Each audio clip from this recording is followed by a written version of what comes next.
right there. Blade Runner is wrong.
Hello and welcome to my channel, Cirrus, and I guess I'm live on your channel too? Yes.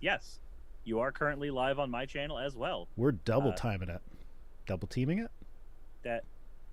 Why is it saying try closing other recording software? Oh, apparently I'm actually not going to be able to record. It's mad. That's okay. Weird. I am recording it on my Fair end, enough. so I can send you the file if you need it. I would greatly appreciate that. Wait, are you expecting like the Zoom file? Because I'm recording OBS. Oh, no, just on OBS itself. Okay. Yeah, so hi, I've got Cirrus with me. It's good to have you back, Cirrus. I have been here many times, and I don't know where my channel ends and yours begins. Especially considering that like the most popular video on my channel is the one where I pretended to be you. That was a good one. I can't escape you, Vice. I'm sorry. That's okay. That's okay. I love you, even though you turned into a weird cat VTuber thing. Hey, I still have most of the design sensibilities from my original model here. You know what? Most of them. Okay, I'm giving you shit for that, but I actually there was a point before you had gone VTuber when I learned about Adobe Character Animator and stuff, and I was like, hey, I could like pay someone to like articulate my Rhino model, and I could, you know, do this stuff in front. I didn't even know VTubing was a thing, and I'm just like, I could like act it out in front of the camera and have the Rhino do the stuff. But I don't know. You use VTube Studio or something, right? You don't use Character Animator. I use VTube Studio. I have a friend who uses Character Animator for that though. It's complicated as fuck. Yeah. And no, it's a lot. Yeah, so I abandoned that proposition. People were asking me to turn your volume up. I did just turn your volume up, so say some stuff. Some stuff. Naram de Puts Sol, or Last Stupid Moron, if you read it backwards, says ooh. Oh, god damn it. Yeah, this is you. I can't. Nah. You promised me fan art last time, and you underdelivered. Like I underdelivered? I think like one piece of fan art came out of that, and it was like month later. So I'm expecting your audience to make it up. Wait, so you didn't like the one where you got feminized into a rhino waifu? No, that's the one I'm thinking of. I love that. That was great. I love that sort of stuff. I just posted on Twitter today, maybe? I don't know. Either today or yesterday, I post some Pumpkin J, who's been around for ages. You know Pumpkin J, right? Yes. Yeah. So they suggested that I hadn't fully, what's the word? I haven't fully taken advantage of things that I could do with my Rhino avatar. And I guess they were coloring like an adult coloring book sort of thing. And so I was like, oh, someone do an adult coloring book of the Rhino thing. I'll split the profits 50-50. There's not going to be much of them. So yeah, that I think that would be fun. And when I say adult coloring book, like when I initially said it, I was like, steamy. When I initially said it, I'm picturing like it's like the coloring book, but the spaces you're coloring are much, much smaller than on the kids' ones. Like it's the grown-up coloring book. But then I reread it and I was like, adult could mean something else here. I'm pretty sure adult tweet. Does mean something else. Send there. tweet.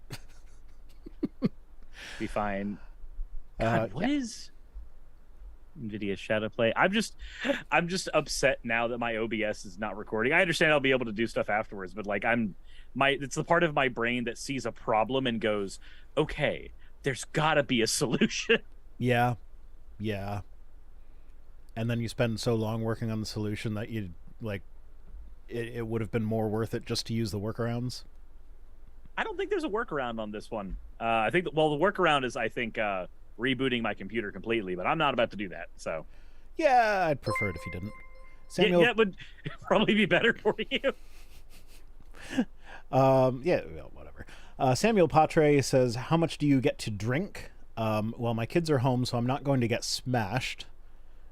I do, however, have the order of articles planned out, where the one that's going to be the hardest for me to read after some alcohol is the one we're doing first. So yeah, I'm not going to get smashed, but I am going to get a little tipsy probably. By the time we get to Kevin Sorbo, I'll be loosened up a little, and I'll have some spicy takes. By the time we get to Kevin Sorbo, I'm going to want to hurt myself. Yeah, Kevin Sorbo has that effect. But we have Marjorie really Taylor does. Greene coming up too, though, so there's that. That doesn't make it better. Yeah, I know, but that's what I'm saying, is Kevin Sorbo is nice compared to that. The voice in your head and Samuel Partey, thank you for following over on my channel. Yes, that's right. So if you're not aware, Surus is currently doing a subathon over on Twitch, which I don't know. That's a thing where if you send him money, he'll stream forever, and you can torture him by sending him lots of money so that he can never go to sleep again. Basically, it ends up being every subscriber adds 5 minutes to my timer. But if they send money via PayPal instead, because I receive more of that, that counts for double time. So like $5 on PayPal turns into 10 extra minutes on the timer. This is day 3 of my subathon, and currently I'm staring down 77 more hours to go. But I know that number is going to change. Yeah, last time, how long did you go last time? Was it a week and a half, 2 weeks? So the last time we did Twit Tweaks, I think was during my first subathon, and 16 days. It was 16 days long. And I had you on toward the end of that, and I managed to extend it by like a day or something.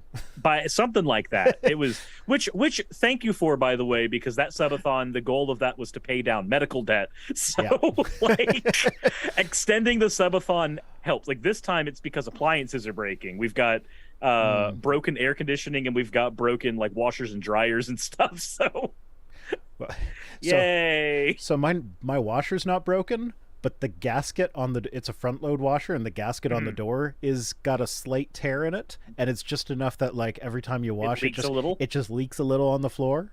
So we have to have a towel in front of it, and it like I've looked into it, and I'm like, it's just a rubber gasket, I can change that, right? I watched the video on how to. I'm like, no, I'm not fucking doing that. Like it's not that hard, but it's like it would, like, it's supposed to be like a 1 hour job, and I guarantee it would take me like 3 days, because it's a 1 hour job with experience. Yeah, if you know what you're doing, it's a 1 hour job. But then just the gasket by itself is like $100, and then there's the labor on top of that, which I feel like at that point you could just grab a lighter and melt rubber onto the tear, and that would be more cost effective. I did Gorilla Glue it back together, because the thing didn't tear off. It was just kind of wobbling around, so I Gorilla Glued it back together, and that kind of worked. It still leaks a little, but less than it did before. It's a drizzle now. So speaking of appliances, I just bought a new mower because my gas Mhm. mower was it bit the dust. It like I probably could have gotten it fixed for cheaper than buying a new mower, but I wanted to go electric. I got a Ryobi mower, and it took me 3 trips to Niagara Falls to get it. First trip was my fault. I didn't have my wallet with me, and it's like, yeah, I'm so used to buying stuff with my phone. And it's like, nah, you can't spend that much with your phone tab. So that was my bad. Second Huh. one, the Ryobi mower wouldn't work. I had it running for about 5 seconds, and then it turned off, and I checked all the things that it said to check to make sure the engines or to get the engine running, and it didn't. It just didn't work. It just wouldn't turn on. And I've since learned that apparently Ryobi really cheaps out on their safety switches. So there was probably just the safety switch that tells it that the handlebars are in the right position was broken, and that's why it wasn't running. Huh. Third one, I got it back. It runs, but the little flap at the back that stops the mower from like shooting stuff at you while you're mowing broke Mhm. off. Oh, so On my first time. you get all of the bits cutting up your ankles now, huh? Yeah, well, no, but that see, this is the thing. Like the metal bar that they had it on just sheared right off. I have since I put it back on, and I used Gorilla Glue to put it back on, and it hasn't come off since. So the Gorilla Glue is literally better than whatever the fuck they did in the factory. Jesus. So here like Ryobi is discounting Hurt, which is the Walmart brand of appliances. Yeah, Ryobi I is think like it's the cheapest. It's Home Depot's brand. Home And Depot's brand is Rigid. here it's Ryobi. I think. Like, well, I don't know if it's Really? their brand, but like the only place you can get Ryobi is Home Depot. Okay. Here. Yeah, Home Depot's the only place I've been able to get Ryobi either. But the only reason I got it though is because I already have batteries. Because I have their weed whacker, the electric weed whacker, and I love that Mhm. fucking thing. It just Oh, so you're shears in everything. you're in the Ryobi ecosystem Yeah, now, so like you've because got I had the battery, I was like, okay, well, it's about the same price as the other mowers, so I'll just get the Ryobi one since I already have the battery. So one complaint on this mower that everybody was bringing up in the reviews was that it doesn't have very good battery life. So I'm like, okay, well, I already have like 4 batteries for this fucking thing. 'Cause I got their snowblower as well, and that's another story. The snowblower is garbage. But the snowblower is garbage for it's because of the way the handle's designed. So I'm like, I made sure the lawnmower didn't suffer that same problem, and like, okay, it doesn't, so everything else should be fine. And it is a good mower. The motor does really well. It chews. Like I weeded the hedge and just piled the weeds up in a big giant pile. I forgot the pile was there, ran over it with the Mhm. mower, and it was like, oh, that sounded different. And then it spat it all out the side. And was like, oh, okay, it just chewed it up. That would have completely stalled my gas mower. Yeah, no, that's so like our almost every tool we have in this house is Ryobi because since they are like the cheapest thing you can get here, when we That's were interesting to me because they're really fucking expensive. yeah, here they are the cheapest thing. Like compared to everything else you can get, they are the cheap option. And my experience with their stuff has been it works and that's about as far as it goes. So like I got a set of DeWalt drill bits and then a set of Ryobi drill bits because I have a Ryobi drill. And the I have chewed through the house of like house repair projects. I've chewed through so many of the Ryobi drill bits, whereas like I've gone through 3 of the DeWalt drill bits in 2-3 years. Yeah. It's kind of sad, but I don't know. It's they are ultimately what we have for our house because every single time a home repair project comes up, it's like, do I spend the extra $40 on a better piece of equipment? No, I just need it to work. That's all. Okay, we got people making fun of us for turning it into a DIY channel now. So maybe it's time we get into the time to get Look. into the news articles. Remember last time we streamed, I had like a whole 45-minute video that was just our tangents. Yes. Yeah, and there's a couple long articles here, so this stream's gonna go long, I think. Oh God, Ocean, thank you for gifting out 20 community subs. Holy shit.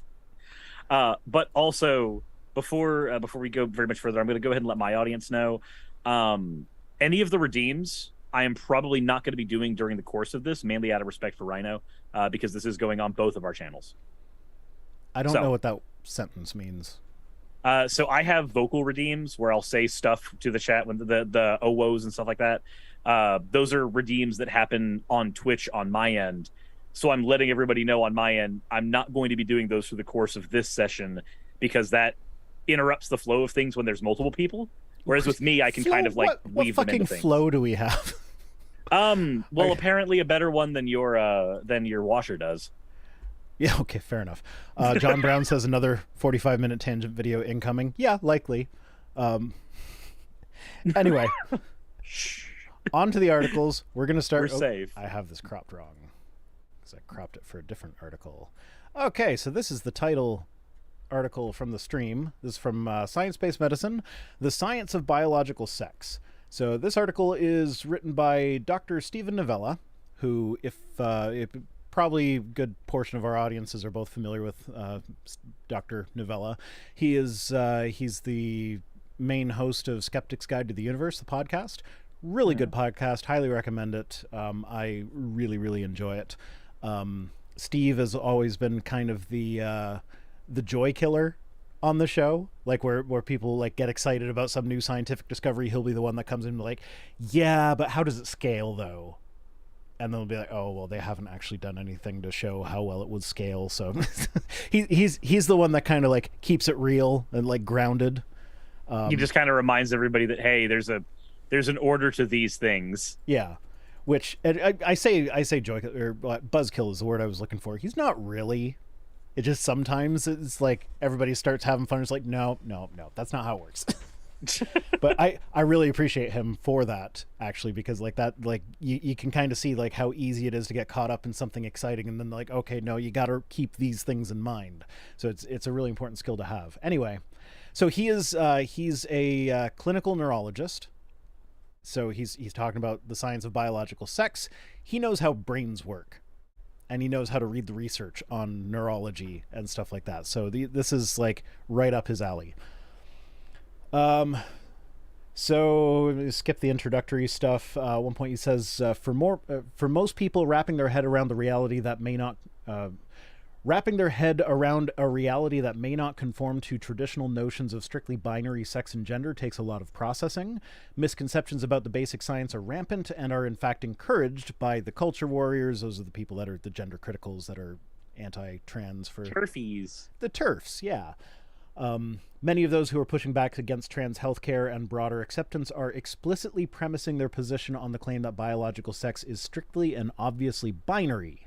They portray themselves as taking the scientific high ground, and anyone who questions this obvious biological fact are the ones engaged in pseudoscience. And then he gives an example of... I can actually name so there's an argument that I hear a lot from that group of people. When you point out that intersex people exist, they typically go, but that's an anomaly, and then they ignore it. And you're like, yep. That. Let's see. I think I highlighted that one in red. This is a long ass article. Yeah. So the point of promoting the fiction of strictly. See, this is why I'm doing this one first before I've had all the scotch. The point of promoting the fiction of strictly binary sex is that it eliminates the middle ground. There are two sexes and nothing in between. Anyone who does not in some way fall in between is clearly an aberration. Further, and this is often the point, they claim that any conflict between genitals and sexuality must be a mental disorder.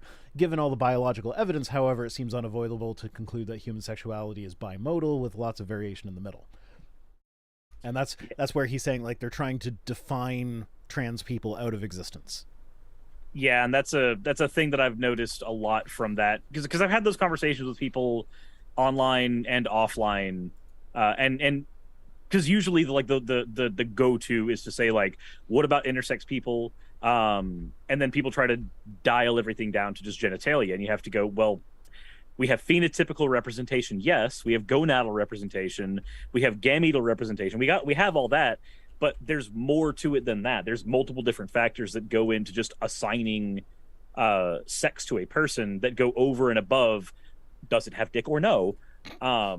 And it feels as though it's a thought stopping technique almost to try to like hyper simplify everything. Yeah. The uncomfortable truth is, biology is complicated. I know that might seem strange to a lot of people, but biology is complicated. Well, we get into that because that's the thing though, is like why would we expect sex to be the one thing in biology that is simple? because everything about biology is messed up and complicated, and like all sorts of nuance and exceptions to rules and everything. Like, why would sex be the one exception to all that? Because people need things to be very, very simple. Well, it's easier to operate that way. it's something I've said before, is that like with like, especially because like this is an area where atheists are getting caught up in the turf train, where like, because they'll be like, oh well, like I like it when you take apart these religious arguments or whatever, but like when you talk about trans issues, you've fallen into religion there because clearly sex is binary, blah blah blah blah, and they'll get into it like that. But it's like, if you accept evolution, you know that sex had to evolve slowly and gradually over time, which means that there was a long period of time where sex was not like, there wasn't male there, like if you look into the history of how sex evolved, one of the things we study is algae to give us a hint as to what might have happened in the past, because there are species of algae where it's like they're not really male or female. They're like this one is algae strain A or whatever plus, and this is algae strain A negative, because like this one's got like a little bump there and that one's got a little indentation there, and the bump kind of fits in the indentation, but it's not really differentiated enough to actually be sex. Or like male and female, but that's how they do their gene swapping for reproduction, for sexual reproduction. And so it's like it's a gradient. It evolves. It's a spectrum.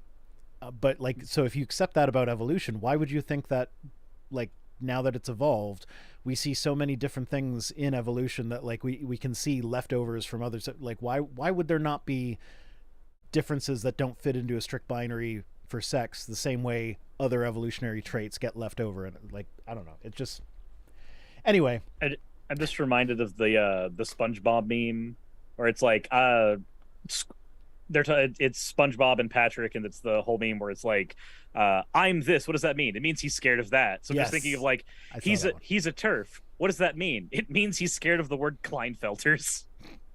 Okay, I haven't seen that one. I don't know what the word Kleinfelters is that one of the ones where like Mullerian duct syndrome?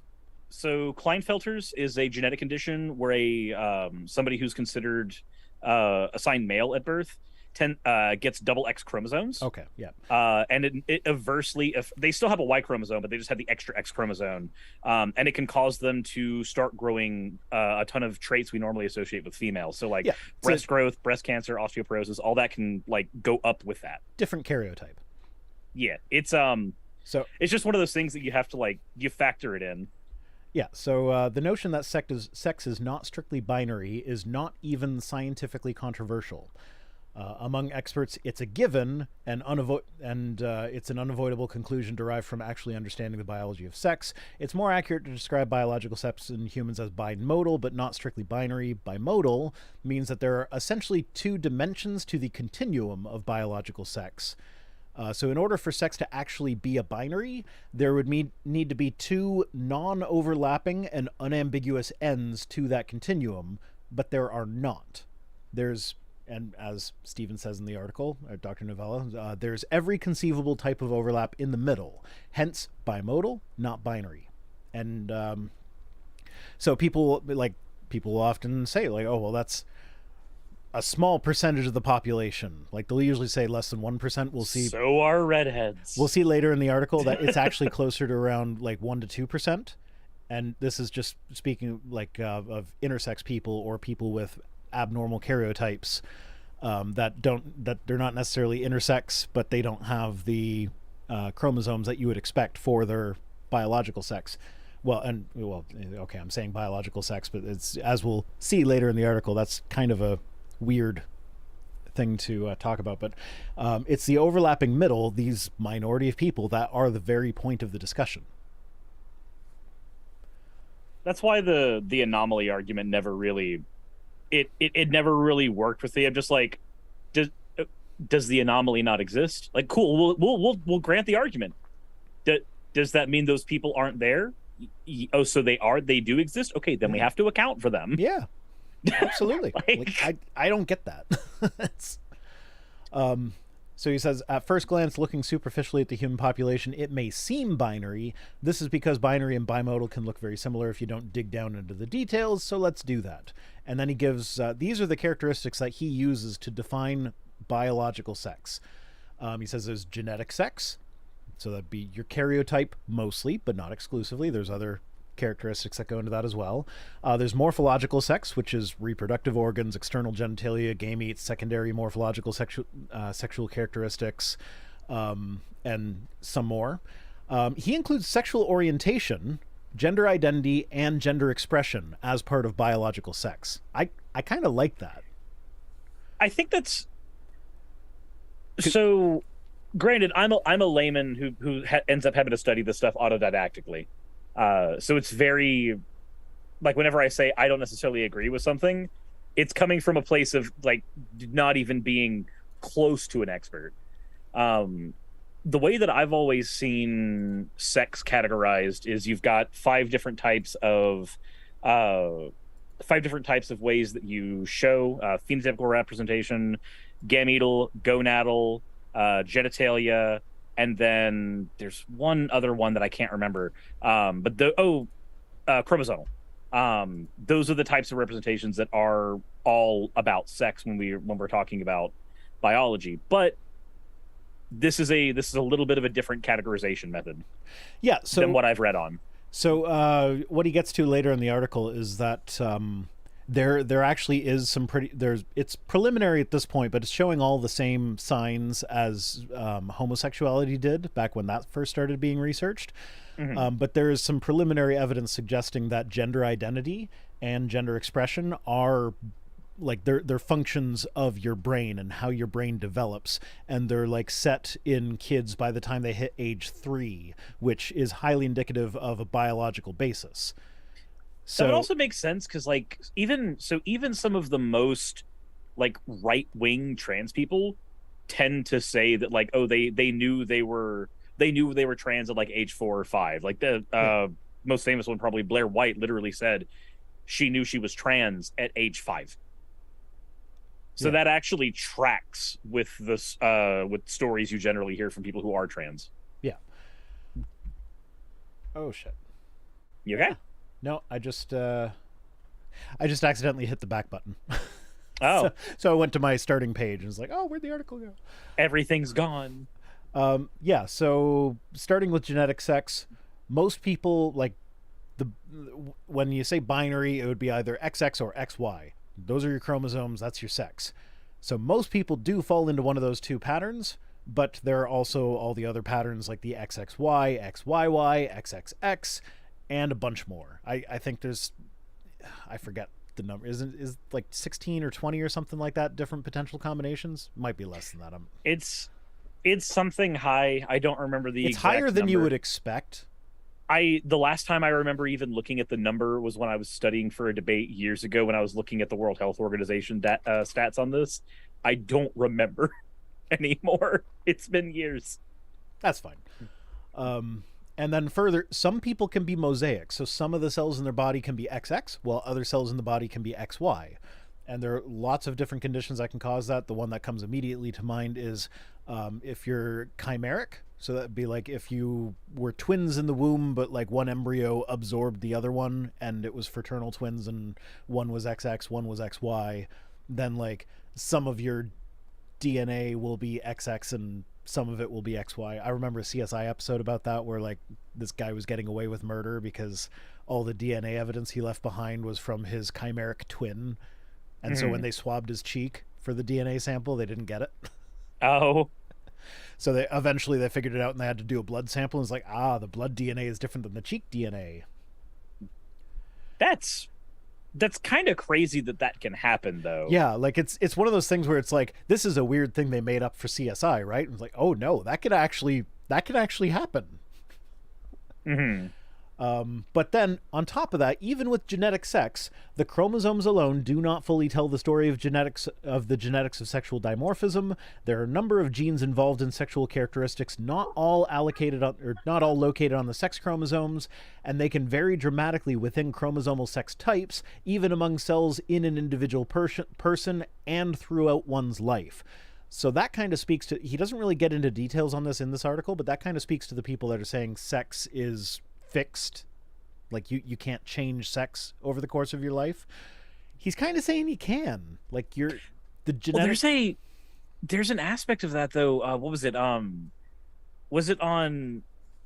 I forget what the YouTuber was. There was a YouTuber who they're a scientist by trade, biologist, and they did a bit on like what sex is in a response to a lot of the turf arguments, and they noted that like one of the most important things in the way that we present sexually is the way our body responds to hormones in general. So when you introduce more hormones into the body, as far as like anything we can measure is concerned, that's going to have more of a that's going to end up having more of an effect on how you look and how your body operates than anything else.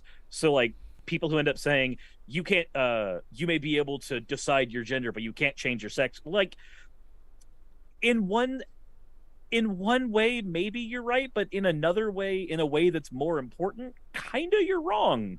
Yeah. Like well, the hormone washing is kind of one of the more important factors there. Well, there's also along similar lines here, because hormones do play a very important part of sexual development, regardless of the chromosomes. There are females, like women. They present as women, they identify as women, but they have XY chromosomes because they have what's called androgen insensitivity. They're not sensitive to the hormone androgen, which would develop them as male. The terminology gets a little fuzzy with this because it is fuzzy. There is no it. If it was a binary, it would be simple to use terminology for this, but because it's not, that's why it's fuzzy. But yeah, so that's skipping ahead a little bit, but so there are a number of genes involved with sexual characteristics. Yeah, I already read that part. So another layer of genetic complexity is the gene copy number. So there are other genes that may or may not be located on the relevant chromosome, the XY or XX chromosomes. But like if you have extra copies of the WNT4 gene, you can develop atypical genitals and gonads and a rudimentary uterus and fallopian tubes, even with XY chromosomes. So that's like, yeah, you might have XY chromosomes, but you've got an extra copy of this gene, which causes you to develop extra stuff. Which is why when people go like, it's your chromosomes that matter, you're like, again, you're kind of right, but also missing the point and also really wrong. Yeah, so these are epigenetic factors. Sorry, there are other epigenetic factors at play. So epigenetic factors, if you ask Frank Turek, he'll tell you they are the structure of the cell. But Frank Turek is an idiot. That's completely wrong. Sorry, I had to get a Frank Turek dig in. I don't have any tweets from him, so I had to mention him. So an epigenetic factor is something that affects the expression of the DNA without affecting the DNA itself. So these would be environmental factors that change how your genetics are expressed without changing your genetics. Oh, I think I remember Frank Turek talking about this when he was, because it's one of his arguments where he's like, evolution can't be true because epigenetics proves it wrong. Yes. Like, that's not how, no. He doesn't have the slightest idea what epigenetics even are. That was the first video I ever covered of Frank Turek's. I remember I was scared of Frank Turek because everybody said, why are you going at the bottom of the barrel? Why don't you go after the good apologists like Frank Turek? And so I avoided him for a while until I was comfortable with what I was doing and like, okay, well now I think I know how to research well enough that I can counter some of the better apologetics. So I went to Frank Turek and it was like, apologetics. It's like, why was I scared of this guy? He doesn't have the slightest idea what he's talking about. But anyway, so the epigenetic factors here are like hormone levels at different stages of development, hormone receptor sensitivity, metabolic factors, and these are all things that can influence the development of sexual characteristics. And that's where the example was someone with androgen insensitivity could have XY chromosomes but develop as female. Also, Belgard got it right. The video I was thinking of where the YouTuber was Forrest Valkai. Who was the one who was talking about the video Sex and Sensibility? Sex and Sensibility. Yes, that's the video itself. Great fucking video. I love it. So I have on my phone paraphrase from his video, and I wrote these down last year. I still have them. A shit ton of notes that I took straight from his video and just went, no, no, this is good. This is amazing. I wrote it all down and went, no, whenever I've got to talk about gender, I will just refer to these notes. So many people I've just been like they'll give me pushback on the sex and gender stuff, and we're just like, just go watch this video. I don't want to argue with you. Go watch Forrest. He's good. Yeah. Oh, love Forrest Valkai. Shannon said she'd get him on Twit tweets for me, but she never emailed him, I don't think. But I also never reminded her to email him because I forgot until this moment. And here we are. So now the next thing is game eats. So they'll say like, oh, well, if you produce sperm, you're a male. If you produce eggs, you're a female. And game eats are binary. You either do eggs or sperm. Because gamete, but we have two gamete sizes. Yeah. Okay. So no, it's not you either do eggs or sperm. It's that eggs and sperm are the two binary gametes. There are no middle grounds there. But there are intersex individuals with what are called ovotestes, which are like ovary/testicles, that can some of them can produce both eggs and sperm. So if you're defining sex by gametes, what is someone with ovotestes that produce both? Okay, so did someone say gametes? People always rib me for how I say gametes because I do a long A. As I guess a lot of people say gametes. I say gametes. Yeah, but gametes sounds weird to me, so I say gametes. But gamete sounds like something you do on a Wednesday night with your pals. Yes, it does. It's another word for a circle jerk. We called it a bagel game, but that's okay. Yeah, so that might be a regional thing. That might be another case of I learned high school biology at a Christian school, because I remember it took me a while to change my pronunciation of alleles to alleles, because when I learned them in school, they were alleles. Alleles? Alleles. What is an allele? It's an allele. It sounds like something crying out for help. So maybe gametes is another one of those things, and it is properly gametes, but I feel like that's a minor enough distinction that I'm just going to keep saying gametes. Welcome to the gamete. What's your name? Allele. Allele. Jesus.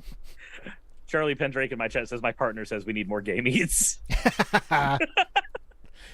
All right.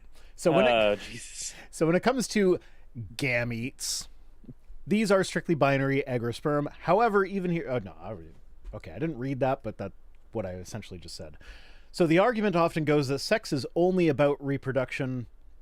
Oh, so this is people think about sex in an evolutionarily simplistic way.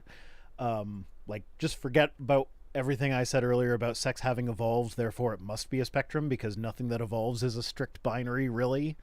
But so they'll say like, oh, well, like evolutionarily speaking, sex is about reproduction.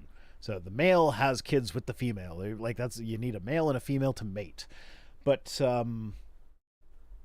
too think of biology only in the sense of breeding. Yeah, so that's in, like, as Dr. Novella says, that's incredibly reductionist and misses the fact that traits often simultaneously serve multiple evolutionary ends. So sex in this instance, there are a lot of purposes for sex. There's there's having fun with your partner. Yeah, sorry, I didn't highlight that part, so I skipped that sentence. Then I was like, wait a minute, why did I skip that sentence? Yeah, so there's bonding, social relationships, power, dominance, stress relief. Apparently, like if exercise, if people with prostates ejaculate regularly, they're less likely to get prostate cancer. Yeah, sex is not just for breeding, but I understand if a lot of conservatives would like to shove that kink on us. Yeah, so he says, what percentage of the time that humans have sex is the express purpose reproduction? How many people have no desire to ever have children but still have an active sex life? Can there be romance without sex? Why are there so many aspects of sex that are not strictly reproductive? It's like, yeah, absolutely. Like, there's so many things that sex is relevant to that has nothing to do with reproduction. And in fact, a lot of times reproduction would be the undesirable end. I've likened sex to a car crash before, whenever I've talked about like consenting having a child. For me, the idea of sex operates like getting in a car. There are a lot of reasons you get in a car. One of them is not to get in a car crash, but getting in a car crash is a thing that can happen in a car. When you're consenting to sex, you're not necessarily consenting to, say, a pregnancy. When you consent to getting in a car, you're not consenting to a head-on collision. Right.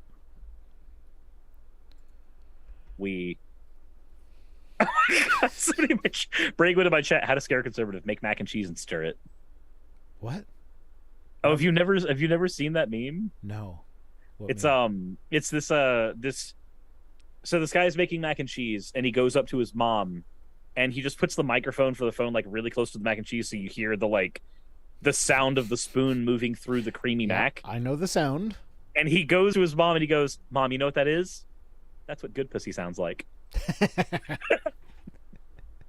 It's one of the oldest, like I think it was a Vine, I want to say.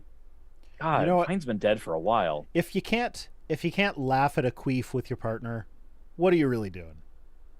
You're not doing it right. Yeah. Ben Shapiro is not familiar with that sound. My wife says that is the sound of disease. Oh, Ben Shapiro. They tell on themselves so frequently. Like they do. I forget who it was, but there's someone that has a tweet that I keep seeing it occasionally. That was like, "I've never met a woman that enthusiastically engages in sex." You're like, yeah, that sounds like a you problem. I've met plenty. Haven't had sex with all of them, but okay. It's I'm just going to say it. It's going to come out eventually with the way we're going right now. But I have been seeing someone recently, and so that's kind of like, as I'm saying all these things, I'm thinking of like, I don't know, whatever. I'm not going to get into it, but Mistress of the Fae, thank you for the follow. Yeah, it's Did I just chalked on my dinner? No, I just like at some point I'm gonna slip up and say something that's gonna be like, "Oh, is he?" And like, yes, I am. Okay. Anyway, beyond gay meats, other primary sexual characteristics are clearly bimodal, but not strictly binary. I haven't had enough scotch for that to be a hard sentence to say. So this would be like primary sex characteristics that are clearly bimodal. So like they're the penis and the clitoris, they both vary significantly in size. Sometimes you get people that are born with ambiguous genitalia where you can't tell whether it's male or female genitalia. Sometimes labia can partially fuse into a scrotum. There's no sharp demarcation. Like it can be a little bit of both. It can be one or the other. It's bimodal. In the year 2000, there was a review that looked at the literature from 1955 onward, and they found that the frequency of deviation from the ideal male or female was as high as 2% of live births. So it's significantly more than the TERF community would actually say. Like they'll often say it's like under 1%, but like nope, it's around 2% are. This is deviation from the ideal male or female. What does that mean? I don't know. This article doesn't go into explicit detail as to what exactly that means, but this is part of like, it's not a binary, it's bimodal. So like there are characteristics that are not like it's not one or the other. It's like there's middle ground. I can tell you what it is though. I can tell you. I know the answer to this one. Rhino, I want you to look at me. I can't. You're an avatar. But you're looking at me. This is the ideal male body type. You may not like it, but this is what peak performance looks like. Peak performance? Wait. No. I disagree. I refuse to believe that 98% of males are at peak performance. No, I was saying this is the ideal male body type. This is what peak performance looks like. This right here. Oh, your avatar? Yeah, if you don't believe me. Okay. We can always just extend the hair. There you go. Now it looks even more male. Okay. Yeah, and there was another review done in 2015 that put the estimate at 1.7%, which rounds up to 2%. I'll give them that. But at the end of the day, what this all comes down to is that there is no one measure by itself that determines biological sex, and more importantly, even within the subpopulation who have unambiguously male or female chromosomes, gametes, genitals, there's still considerable variation in their secondary sexual characteristics, which also vary in bimodal and not strictly binary pattern. Like, for instance, I have bigger boobs than a lot of women. I do too. Yeah. I made them with gummy worms. I made them with chips. That's not like that's. It's clearly not a binary. I have bigger boobs than some women. That is a fact. That is a matter of fact. Yep. And like, if you dispute that, like, I'll. We can do the measuring thing. We can have a gay meet. We can measure. Oh, that'd be gay meat spelled like a track meet. Yeah. Yeah. There we go. Okay. There you go. Getting all sorts of use out of the gay meats. But like for all the secondary sex characteristics, so there are clusters of typically male and typically female, but they're statistical with variation. So like I said, I have bigger breasts than some women who identify as women and are completely like nobody would contest that they are women. So like that's a secondary sexual characteristic. Clearly that's bimodal, because otherwise it wouldn't be possible for me to have bigger breasts than a woman. And yet, here we are, living in reality, where that is a thing your body can do. Yeah, so... Wait, Rhino, did you know you have nipples? Isn't that so weird that you have nipples? For what purpose do you have nipples? If not for the fact that, our bodies are a lot more alike than what people would like to believe. Your stream completely missed out on that. Oh? Yeah, because you just got my avatar up. Yes. I just flashed my nipple at the camera. Oh. Don't tell Mr. Sophiles that. They draw porn. Well, draw some Vice Rhino porn, man. Like, you kept promising me...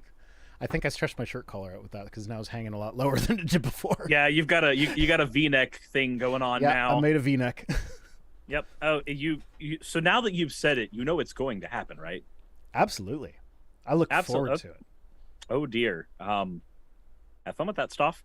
Try and shock me. Anyone in Cirrus's thing that draws art stuff, I dare you to try and shock me. Send it to me on Twitter at ViceRhino. Don't send it in my DMs, because I never check my DMs. Yeah, my therapist has recommended that I get off Twitter so I don't have it on my phone anymore, and I try not to use Twitter for chat with, like, I got you on WhatsApp now. Mm-hmm. Anyway. Yeah, so what the point of this is, all biological traits vary in complex and messy ways, and sexual characteristics are no exception. Why would they be? That's kind of what we were getting at earlier. People are generally born... so going back into how it's biologically based, people are generally born with their sexual orientation, even if it's not fully realized until they go through puberty. And in fact, Dr. Novella would consider sexual orientation to be a part of biological sex, which is why he divided up sexuality as he did above. And that... so like that's a part of attraction. It's a biologically based thing, apparently. And so he says years of research has led to the conclusion that sexual orientation among humans is simply more fluid than old school strictly binary concepts. People are heterosexual, homosexual, bisexual, pansexual, asexual, and everything in between. I don't think anyone can reasonably defend today the position that sexual orientation is strictly binary and any deviation is pathological. No, you can't. And so what he's saying in here is that gender identity is kind of along the same lines. It's got a biological basis, and there's no reason why we should expect it to be binary. This I kind of highlighted because I love how this just worked out.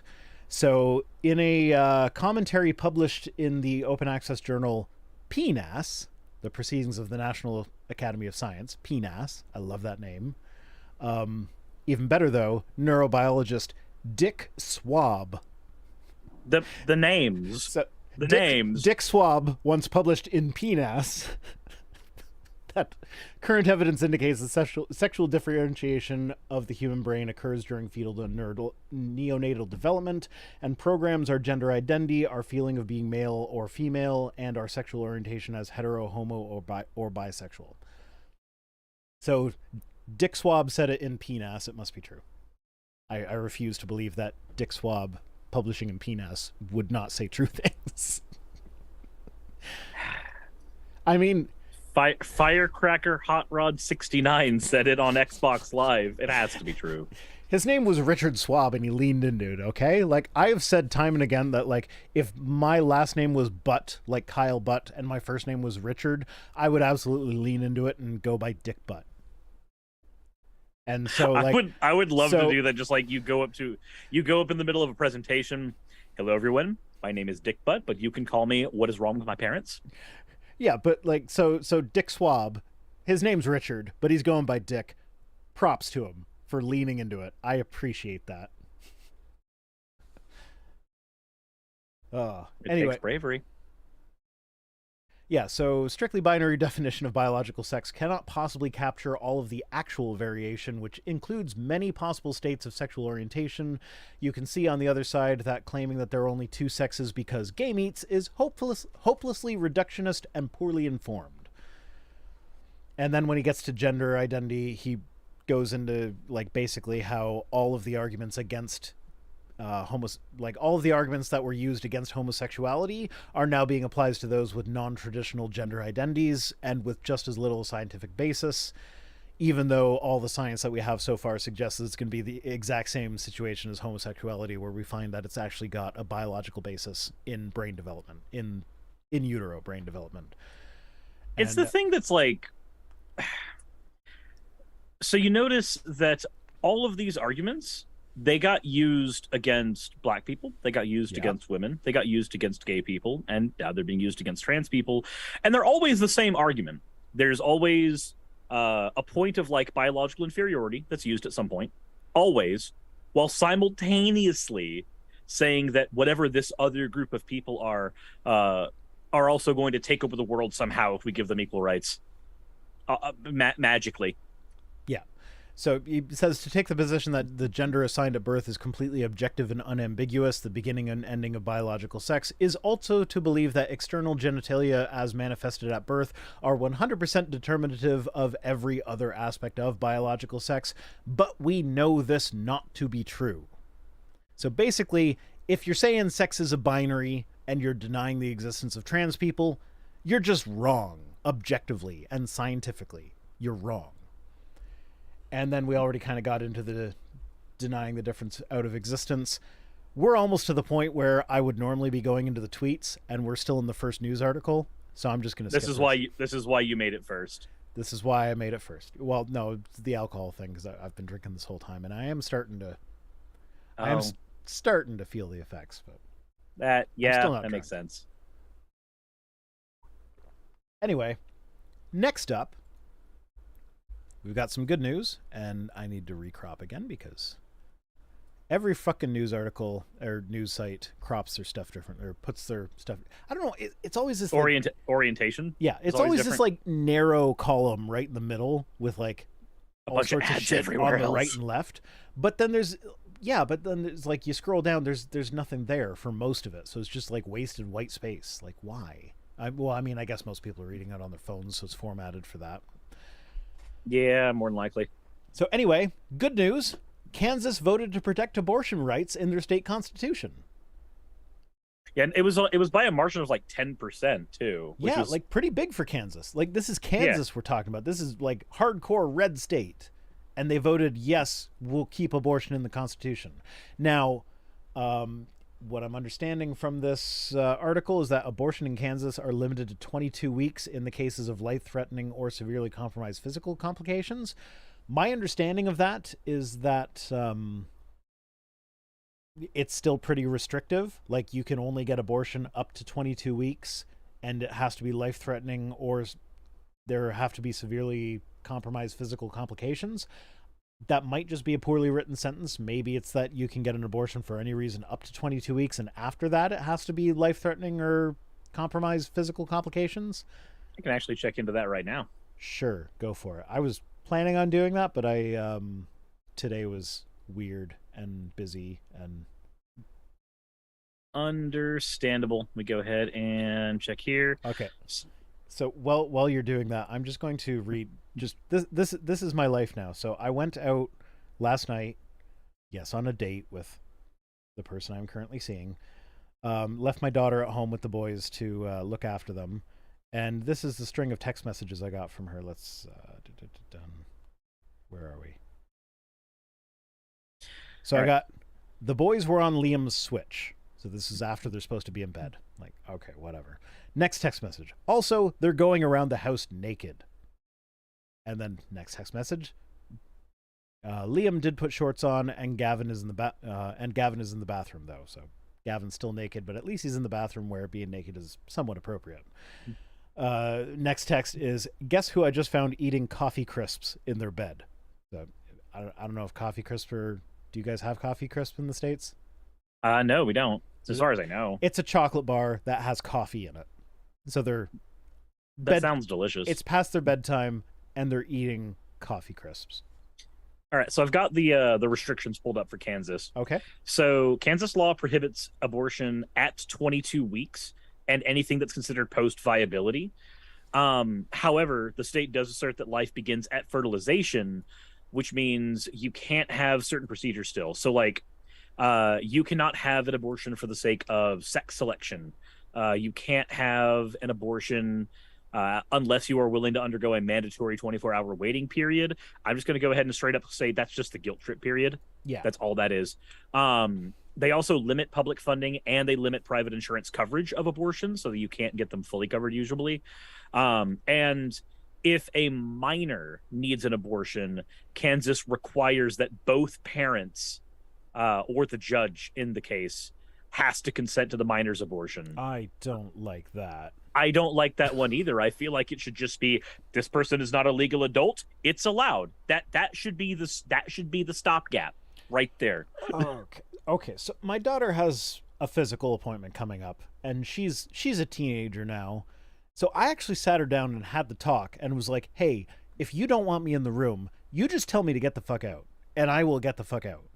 Because this like, it's your body. You discuss it with, this is now your doctor, and if you tell the doctor that you don't want me to know certain things, that's okay. Now, I feel like the fact that I have this relationship with my daughter, like where I tell her these things, I feel like she's comfortable talking to me about stuff like this. And I really, really love that. And I appreciate that. But I also want her to know that, like, if there's anything ever, like, with her health, I just want what's best for her. If she's not comfortable with me knowing something, but she'll talk to the doctor about it and they'll work out something that's best for her between the two of them. Only thing I need to know is go to the pharmacy to pick up the prescription. If the doctor thinks that's what she needs, that's all I need to know. And so I have that conversation with, and so, like, if she were to ever need an abortion or something, like, I would absolutely consent to that. But at the same time, I can understand, like, from her perspective, if she's not comfortable talking to me about that, I still want her to have the option to go do that. Yeah, the need to have the parents' consent there confuses me, because there's a million reasons why you might not want to have the parents involved there. Say you've got really abusive, hyper fundamentalist Christian parents. They might end up punishing you a fuck ton for the sin of getting pregnant, even if it was like you didn't consent to the pregnancy to begin with. And in a lot of states, they'll force you to fucking get married to the guy who got you pregnant, even if you're underage. Well, you know what they say, though, at least that's story. biblical. That's biblical. Yeah. Anyway, that's the majority of this. Like, I kind of wanted to point out that, like, they kind of targeted this referendum for when voter turnout is historically low, and they actually did pull a bunch of voter shenanigans to try and make it hard. They made it confusing on the ballot. They didn't write it clearly, and in spite of all of that, they still voted no. We want to keep it in the Constitution that abortion is okay. Even, like, it's not, like, it's still fairly restrictive, but at least they have access to it somewhat. Yeah. Something is better than nothing, but that something could be better. It could be a lot better, but it's better than just criminalizing it outright. Also, I kind of want to bring up the idea that, like, one of the things that I often hear is, like, oh no, it's okay because, like, they'll still allow abortion in cases where the mother's life or the pregnant person's life is at risk. And it's like, No. okay, first off, no, there are people that actively advocate against that. There are Like people right who say that now. you have to keep an ectopic pregnancy still. Yeah, which that's there's zero chance that that's going to be viable. But then on the flip side of that, it's almost never is it a very clear 100% like if you go through with this pregnancy, it will kill the pregnant person. Never is it 100% on that. Like there's always a chance of survival. Even with an ectopic pregnancy, you're probably going to die, but there's a chance of survival. So when these abortion doctors are considering whether or not to perform an abortion, if the only reason for an abortion could be to save the life of the pregnant person, then they're going to be thinking like, okay, are they going to get a Catholic doctor up on the stand in court to say that like, oh no, actually the chances of that pregnant person surviving would be significantly better than this doctor originally estimated. So now they're going to be like erring on the side of not performing abortions for the sake of protecting their medical licenses and protecting themselves from lawsuits and criminal charges potentially. When it would be better to just go, Yeah, so like hey, is this my body? No. Okay, cool. Yeah, so it's almost never just a yes no, will the person die if they continue with this pregnancy. It's almost never just a flat yes no. It's always like, oh, it's like your chances are 70-30, 60-40. And those chances awkwardly, and I think this is the thing that a lot of people who talk about this topic don't understand. Every single number that doctor pulls is going to be right out of their ass. They cannot give you accurate statistics on something happening in the future. I mean, it's an educated guess, but it's still a guess. It's a guess at the end of the day. Like when a doctor says you've got 6 months to live, that is a guess. Now, granted, that's a guess based on a lot of cases, but that's still a guess. It's why when people go, I lived past the point, those doctors don't. This is the thing that my family does, and it's why I kind of have an issue with it. My family will hear the doctor make their guess, and then when the guess turns out to be wrong or they undershot, they'll start going, the doctors don't know what they're talking about. I'm like, no, they know what they're talking about, but you cannot tell. They can't predict the future. A meteorologist has more ability to see if a storm is coming, and even they can still be wrong. Like, yeah. Yeah, well, and here's the thing. So to bring this in personally for me, when my wife died and they brought her into the hospital, I had that phone call with the doctor where it's like, this is what we think her chances of survival are. And they're like asking me, do you want us to try the procedure or just let her die? Because at that point we knew that like, even if the procedure was successful, she would be in a wheelchair for the rest of her life and like paralyzed and potentially not even really conscious. And actually, so to sidetrack it a little bit, this is why it's very important for everybody to have the discussion with your loved ones about when you want to, like, medically speaking, give up. Because I had not really had that conversation with her. And so when the doctor called me and asked about that, I was like, no, of course, save her no matter what. Just do what you can, save her. But thinking back, like that was what I said in the moment, in the stress of the moment. Because the one thing you want is your loved one to live. Yeah.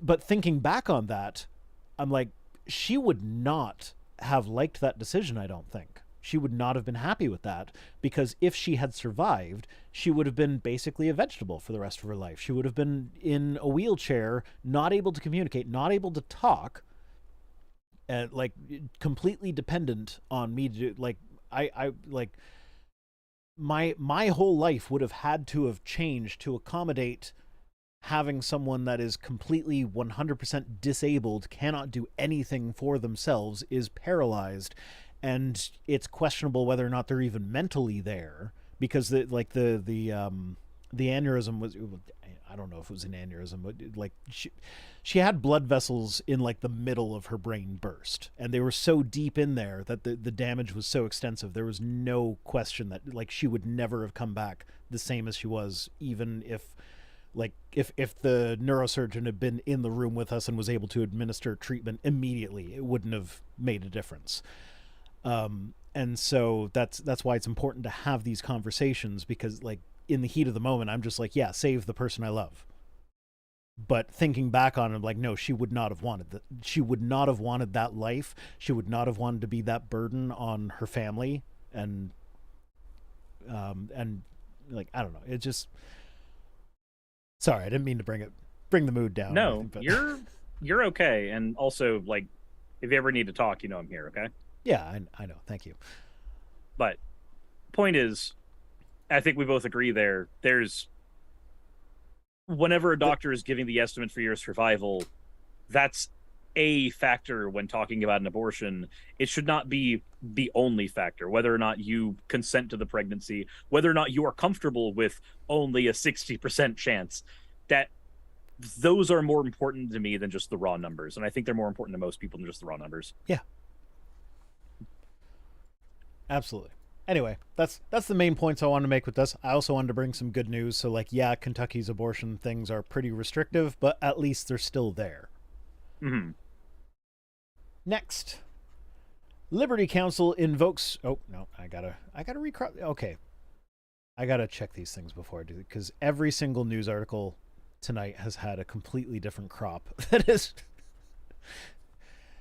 because like if I just show the whole browser window, it gets too small to read. Not to mention, it starts making you look like like you're doing maximalism, making everything as busy as you possibly can. Yeah. But anyway, so Liberty Counsel invokes child brides to derail gay marriage bill. So Liberty Counsel is Christian hate group. They're attempting to rally its members against a bill that would protect marriage equality nationwide by invoking the specter of child brides. So basically, Supreme Court overturned Roe versus Wade, and Clarence Thomas suggested that, like, hey, we want to overturn a bunch of other shit as well. Bergfell is the one he's looking at. Bergfell is the one that's pertinent to this particular issue. Yeah. Notably, he left off, was it Loving, the same-sex marriage one? Loving versus Virginia?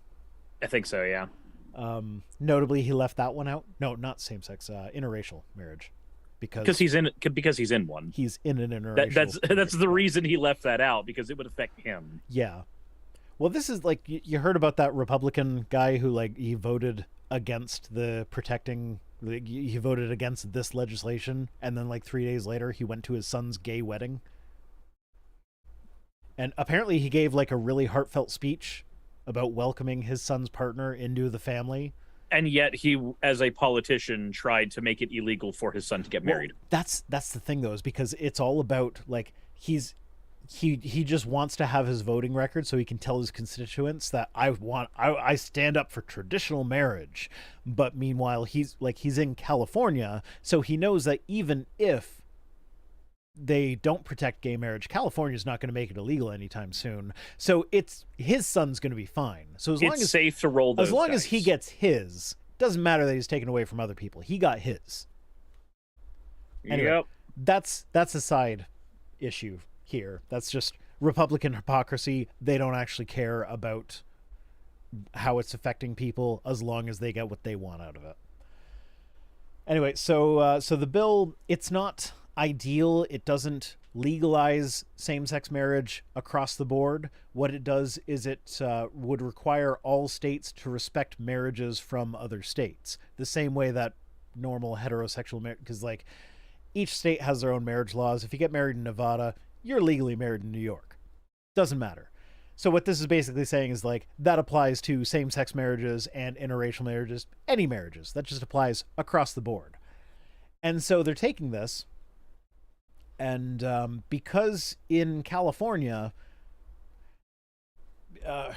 so California is one of most states. There are only 6 states that outright prohibit child marriage under the age of 18. And California is not one of them. You can get married as early as, I think, 14 in California. Might be wrong on that. Doesn't matter. It's under 18. And so rather than look at all the other states, like there are states in the union where there is no minimum marriage age. You can get married at 8 years old. Which Tennessee tried to do recently, if you saw that. I think that might actually be in here. I'm not sure. Louisiana. So Louisiana tried passing a bill to end child marriage in 2019. Republicans were against it. Mm-hmm. Yeah.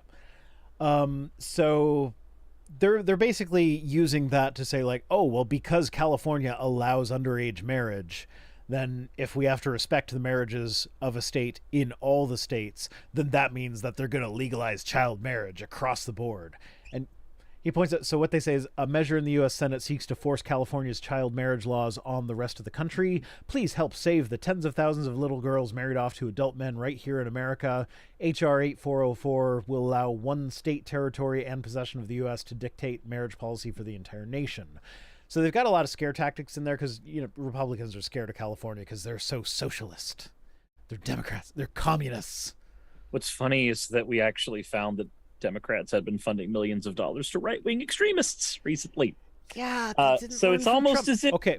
The reasoning behind that, they fund the money to the most extreme candidates because they want to run against the guys that they think they have the best chance. So they fund the crazies, so right, they can be like, which well, makes I'm not worse. crazy, so vote for me. But like, Yeah. that didn't work when it was Hillary versus Trump. Don't do that. It's also failed. It has about only a 50% success rate, which means it's got about the same success rate as not fucking doing it at all. Yeah, so just don't do it. Okay, that's my last glass of scotch for the night. Anyway, so they're basically, they've loaded this with language that is designed to trigger Republican fear. But the problem is there's only 6 states that actually prohibit child marriage, so this is not specific to California. This is a problem for most states, the vast majority of states. So, but they cherry-picked California, despite having plenty of red state options, as a way to instill fear about pedophilia among its conservative Christian base, while neglecting to tell those same people that it's conservative Christians who tend to support child marriage. So, like, Louisiana is the example that Hemant Mehta goes to with this, where Republicans fought against outlawing child marriage. I forget which state it was that more recently that did it. There was one where they actually refused to vote against child marriage because several of the state legislature people were like, oh, well, then my marriage would be illegal. Jesus, fart. I know the one that comes to mind to me the most is the one in Tennessee. Maybe just because Tennessee's right north of me. But in Tennessee, what ended up happening is they tried to create a separate kind of marriage that was uniquely special because apparently the type of marriage that could now encompass gay people, the sanctity of marriage had been ruined. So they needed to make a super special, awesome, different kind of marriage. They wanted to make marriage too, unironically. And in the actual legislation for marriage too, they forgot to put an age restriction. And when one of the people who penned and signed on that bit of legislation, when he was asked, he was like, he didn't say, oh, that was a mistake, we'll fix that. He was like, well, no. He basically gave the answer that it was more of a feature, not a bug. And I'm like, don't tell on yourself. Stop. Yeah, so the Louisiana bill, they were basically saying that it's better for a 16-year-old to be married and pregnant than single and pregnant. It was like, if a 16-year-old is pregnant, getting married doesn't solve the actual problem. No, it doesn't. That makes it worse. And then evangelical communities were saying that younger girls make better spouses. Excuse me. Sorry, that's the scotch burping at me. So evangelical communities are pushing for child marriage between girls in the mid-teens, so like 14 to 16 kind of age range, with men in the mid-20s and older. And they're saying that younger girls make better spouses because they are blank slates and can be more easily molded to serve their future husbands better. That sounds like grooming to me. Yeah, that's what that's fucking grooming is. That's grooming. That's exactly what it is. And yet, in a great amount of protection, who are right wingers right now saying are groomers primarily? Gay people. Yeah, get anybody from the LGBTQ. They are calling groomers. Anybody that tries to educate a child on, hey, gay people exist and that's fine. You saw a man and a wife kiss in this one movie. Cool. Sometimes it's a man and a man.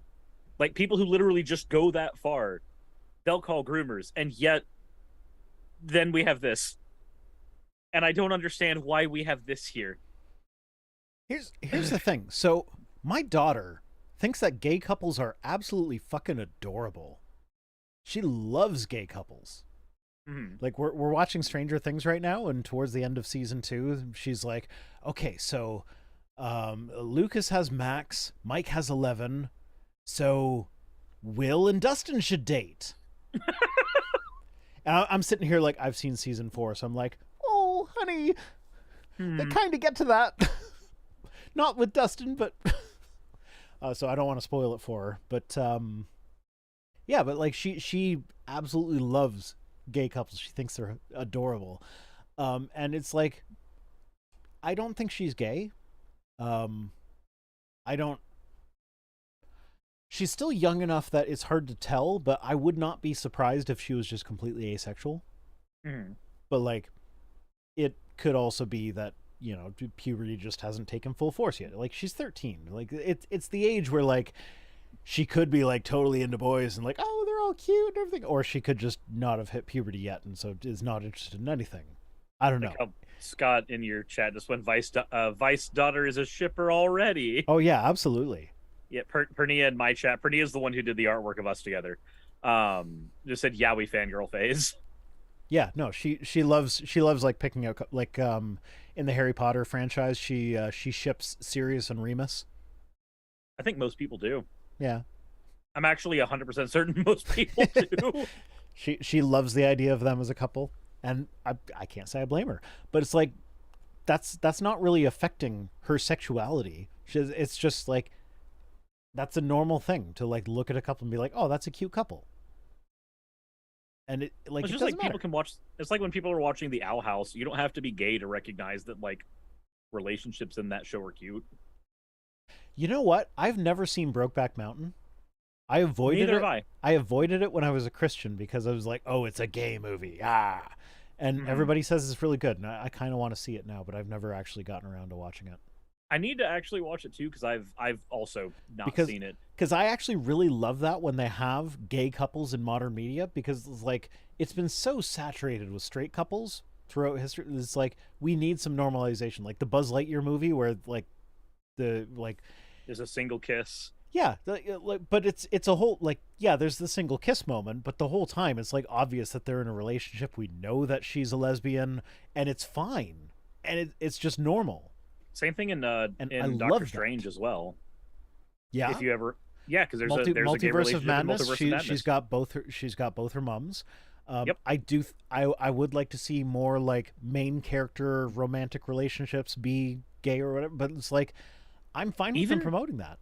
Even in so I have a sad story about this one, and I've said it to my chat. I don't know if I'll say it here, but there's a incredibly prominent gay relationship that was in the Fantastic Beasts series, Dumbledore and Grindelwald. In the final film, it gets hard confirmed. He just goes, "No, I loved you. I was in love with you. That's why I stood by the wayside when you were going through your like white supremacist shit. Like I stood there because I loved you. I wanted you to get better, but you didn't." Like that may be a crap movie, but that was a major thing in that movie. Yeah. I would love to see more movies where it's like it's not promoted. Like one of the problems is a lot of the like gay movies are like indie films that don't really take off or whatever. I'd love to see more mainstream movies where the main character is in a gay relationship, and it's just like they don't make a big deal out of it. That's just the way it is. I would love to see that. I think that's what needs to be happening going forward, because like I'm not sure if you've seen The Boys yet. No, I haven't. Okay. So I'll say this in the least spoiler way possible then. If you had planned. I'm not sure if I ever plan on watching it, so spoil away. Okay, so spoiler alert for my chat, spoiler alert for your chat then. If you don't want spoilers for The Boys, there you go. But here we are. So in The Boys, there's a character named Queen Maeve who is bisexual. She is not known to be bisexual by her superhero team at the beginning, because the leader of their team is incredibly homophobic. He's just a problem. He's also very possessive, and they used to date. And he's literally killed people she was interested in at one point. So she tries everything in her power to hide the fact that she has a girlfriend named Elena. But at one point, it gets let out that she has a girlfriend. And instead of going and killing this person, because it's public knowledge at this point, the company that owns this, because in that world, superheroes are owned by a corporation. The superheroes that are under contract that are owned there, they also have their version of the Marvel Cinematic Universe, where the real superheroes go on fake adventures in movies to promote what they do in real life, which is usually not a whole lot of actual superhero shit. But when they find out Queen Maeve is gay, the way that Homelander, the superhero counterpart, the Superman counterpart in that show, the way that he attacks her, instead of attacking her partner, he makes you've seen Hunger Games, right? Or read Hunger Games? Yeah. Do you remember what happened with Peeta and Katniss, where they had to go on the entire fake relationship campaign trail? He makes Maeve do that, but with her actual girlfriend, to the point where her girlfriend ends up breaking up with her because she is so sick and tired of being thrown into the public eye. And then the movies, because in canon there's the movies that Vought makes. In the movie, they give her the cringiest dialogue for a gay person, where she'll like grab somebody and go, "No, you don't understand. You're so brave because I am like you. I am also gay." And she has to deliver the lines so hollowly that it, when you think of bad gay representation that is like done terribly, that is what Vought makes her do, so that Homelander can punish her for being gay and not being with him anymore. And it's really fucked up. But that's spoilers for that show. It's a very good show. You should watch it at some point. But okay, sure. It does a lot of that very, very like nasty allegory shit. See, the thing with me and TV is for me, it's kind of weird. Like it's a community activity. Like I do it with people. I don't sit down and watch TV by myself. That just seems like a waste of time. Mm-hmm. So like when I was with Mrs. Rhino, I would watch TV with her. We'd cuddle up on the couch. We'd watch TV. I watch TV with the kids. We watch. They love Star Trek: Strange New Worlds. They love Stranger Things. They love Doctor Who. We'll watch that shit together. Yeah. I don't really watch TV on my own because it seems like a waste of time. Like there's better things I can be doing right now. Like whereas when it's with other people, it's like a bonding activity. And like I said, I'm seeing someone right now. She has not met the kids yet. I don't think she has any desire to meet the kids. I don't have any desire for her to meet the kids. And that's fine.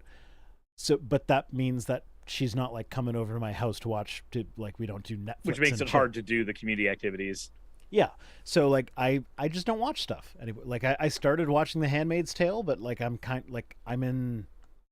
think I'm in season 2. I'm not sure. But like I don't know. I don't really catch up on if it's not appropriate for my kids, I have a hard time catching up with it. And I'm pretty sure The Boys is not appropriate for my kids. No, I know enough about it to know that. Yeah, there's that is not a show that I would be comfortable showing to anybody under the age of at least 16. Yeah. Personally. Shannon says Strange New Worlds is the tits. I love Strange New Worlds. Ortegas is my favorite. She's fucking amazing. I just love her to death. I can't get enough of Ortegas. And my kids just saw the episode with the one where the Boltzmann brain entity turns everything into like the storybook or whatever. That was a fun episode, and it continues the Star Trek tradition of having the helmsman wield a sword. I love that one. Anyway, we should probably get on to the tweets. My daughter's here for 10 o'clock cuddles, and I've got like probably about a half hour of tweets to go, so we might as well go ahead and get those up then. I'll see you in a bit, sweetie.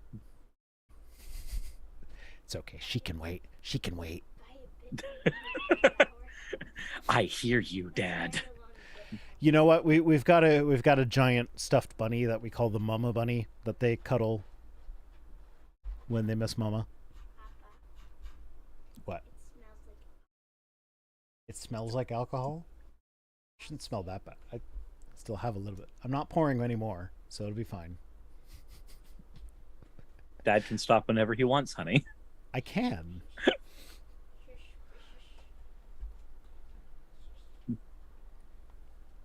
RCOT in my chat. I actually go on. don't like being drunk. Mm-hmm. So, but it's a coping like, mechanism. I always just get like just shy of being drunk. My Twidget seems to have malfunctioned, so I'm not able to like select. Like it's not updating the chat anymore. I don't know why. Twidget is the thing that I use to like show the chat messages. Mm. I don't know why it's not working anymore. Anyway, onto the tweets. So starting with the Anti-Birth Control League of America. God, we were just talking about superheroes, and now we've got a Justice League for fucking these people. Well, no, okay. So to be fair, this Twitter account has like 50 followers. Mm. They're not like a real thing. But their name is literally Ban the Pill. What is going on here? Yeah, they showed up in one of my threads recently, and I argued with them. But they're the kind of person that like they'll say that they're open to new information, that they'll change their mind in the face of new information. But anytime they're confronted with new information that would force them to change their mind, they just ignore it and go to another section of the thread and start arguing with someone else. It's like there are at least 3 spots in the thread where they stopped arguing with me and just transferred to someone else. So the first tweet is, as long as lust is considered the rightful private hobby of every American, there will be those who go in for the unnatural. What the fuck does unnatural mean? So I picked this one because I'm sure that unnatural means homosexuality, which anyone who knows anything about nature will know that homosexuality is all over the place in nature. You know what else is in nature? What's being that? Trans. There are lions that will grow, like lionesses, that in the absence of an actual like head for the lion pack will start taking on the male traits for the pack. Yeah. Like, just all these things that we do are not uniquely human. They're very natural. Yeah. I kind of sorry, I'm trying to fix Twidget. Just a second. Everything breaks. I tried restarting it, and now it's got like a thing up in my stream.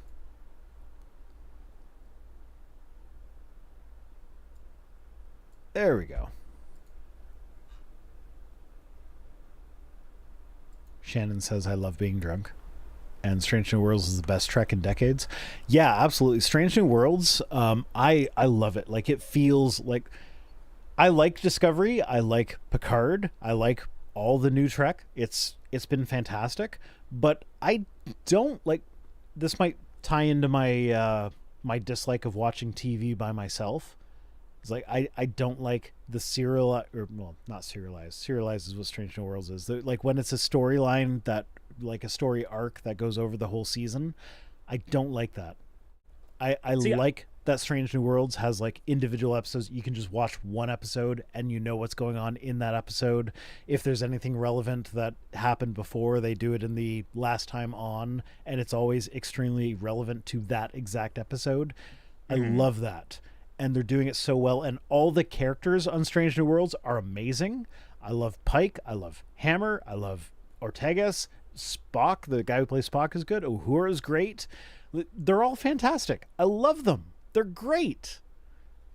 I'm on the opposite end. I love overarching storylines, but I think my favorite compromise on that is when you've got A plot, B plot, C plot, and C plot is your overarching story that's going through the whole season, but every episode has a very definitive and B plot that are going on. So like Strange New Worlds, how they have the plot with Dr. Mbenga's daughter sort of thing that shows up in like every third episode or so. Recurs every now and again. Yeah.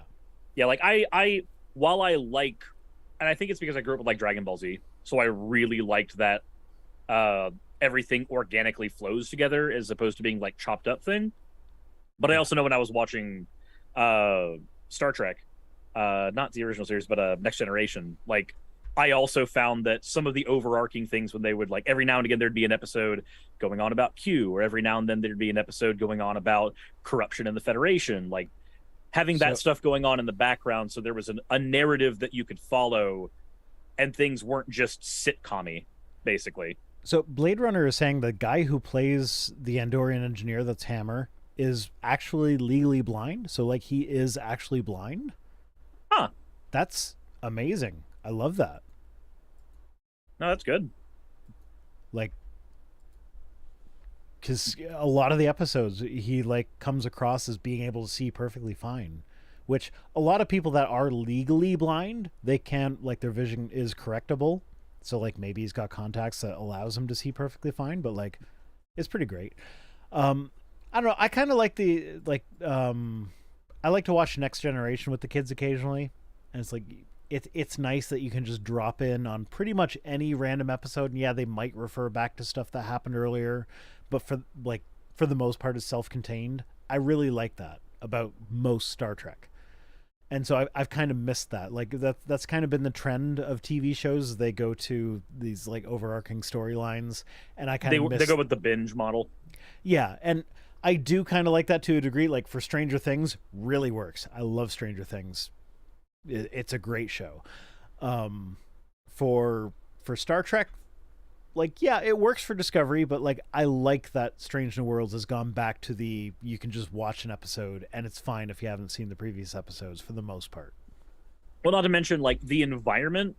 So like the environment of Stranger Things lends itself better to that to me, Yeah. better to the overarching, because there's a lot of shoot location on location, whereas in Star Trek there's a lot of we're on a different planet today, and it is way easier to conceptualize as a viewer that we have a reason for being on X planet when an episode can begin with, hey, higher ups just said we need to go here to solve X problem, or hey, we just got a distress message from this. It's Or way easier to do that with or self-contained stories. or hey, here's two new characters that we've never met before. Clearly they're the ones that are going to die. Yeah, basically. Yeah, we just watched the Gorn episode where they're on the frozen planet, and it starts with like two new characters that we've never seen before. It's like, yeah, they're dead. Or like the one where there's the warring factions on the planet, and they have the Federation needs to be the liaison between the two of them, and they just start stabbing themselves on the Enterprise, trying to kill each other. You're like, yeah, they're all kind of expendable. It's okay. I need to watch the actual Gorn episode with the kids so they can see the ridiculous guy in the rubber suit and Kirk like hitting him with his two-fisted punch thing. Original Star Trek is just so fun and campy and ridiculous. Anyway, next tweet from Anti-Birth Control League of America. When discussing large families, there is a tendency to list all the cons and none of the pros. Cons, expense, stress, stigma. Pros, having a large family. That is circular as feck. But also the cons outweigh the pros there. Obviously. Yeah. Like the pro is like, yeah, you got a big family. Like, okay, what pros does that actually provide you with? Like the cons are you're super stressed out. You've got lots more expensive stigmatization. Like, yeah, no, you shouldn't stigmatize people with large families, but at the same time, it's like, yeah, they've got a lot more expensive. They've got a lot more stress. The family dynamics are going to be weird. You can't pay enough attention to all your kids if you've got too many kids. Yeah, what do you do in that situation? Like, I have 3 kids, and I struggle with the question of like, how do I make sure that all my kids are getting approximately equal attention and that I treat them approximately equally? And it's really fucking hard. It's hard to do that with pets, let alone kids. I can't imagine doing that with like 8 or 9 kids. It would be ridiculous. I'm so happy I had a vasectomy. So fucking happy. Best decision I ever made. See, for now, I don't have to make the decision because Raz had a hysterectomy, but yeah, that's a rarity here in the States. It's kind of hard to get those. It is, yeah. Next, we've got Ark Encounter says it's National Zookeeper Week. So who cares about what they said? But what I find funny about this one is that it's they've got for 200 animals, they've got at least 7 zookeepers. I don't know if this is their entire zookeeper staff, but they've got 7 zookeepers for 200 animals, and they claim that there were 7,000 animals on the Ark, with 8 zookeepers on the Ark. Don't you know they had the power of God and Sonic the Hedgehog on their side? And Sonic the Hedgehog. They needed to do it quickly, obviously. Didn't he turn into God Sonic when he was gold or whatever? I mean, Supersonic's been a thing for a while, yeah. Yeah. just the trail off there. You know Sonic better than I do. You know what? I actually run a whole podcast about Sonic the Hedgehog with 3 other people on Fridays. So I actually popped into your Twitch stream earlier today. Mm-hmm. I was like, hey, I should be a little bit self-promotional. I'd be like, Cirrus, what are you doing tonight? But you were like in the middle of an argument with someone about like the merits of RPG gaming and the story of RPG gaming versus the mechanics and. Oh yeah, because we were having a disagreement about Pokemon, and my position is like most recent Pokemon games have failed miserably as RPGs. Like they're great battle simulators, but they're absolutely abysmal role playing games, and I hate that. I don't care. Well, I do, Vice. I do. You know what? I like video games, but like the video game has to capture my attention, and there are very few video games that do. So like Hollow Knight, absolutely captured my attention. You got me. Final Fantasy VII, you got me. Any other Final Fantasy? Can't get into it because it's too much to learn. I don't know. There's a lot to learn in Final Fantasy VII too. Like I'm not saying that it's an easy game to figure out, but like I figured it out when I was a kid. I know it now, so I'm not going to learn a new one. It's number 7. I mean, you could always play the 7 remake. It's not good. I don't like it. Really? No, I played the first one. It's too linear. Like one of the things I liked about it was that like Final Fantasy VII, yeah, it's linear, but like when you open up the world map, you can do whatever the fuck you want. Whereas this one, it's like, yeah, like the first one is all in Midgar, and Midgar was pretty linear in the original game.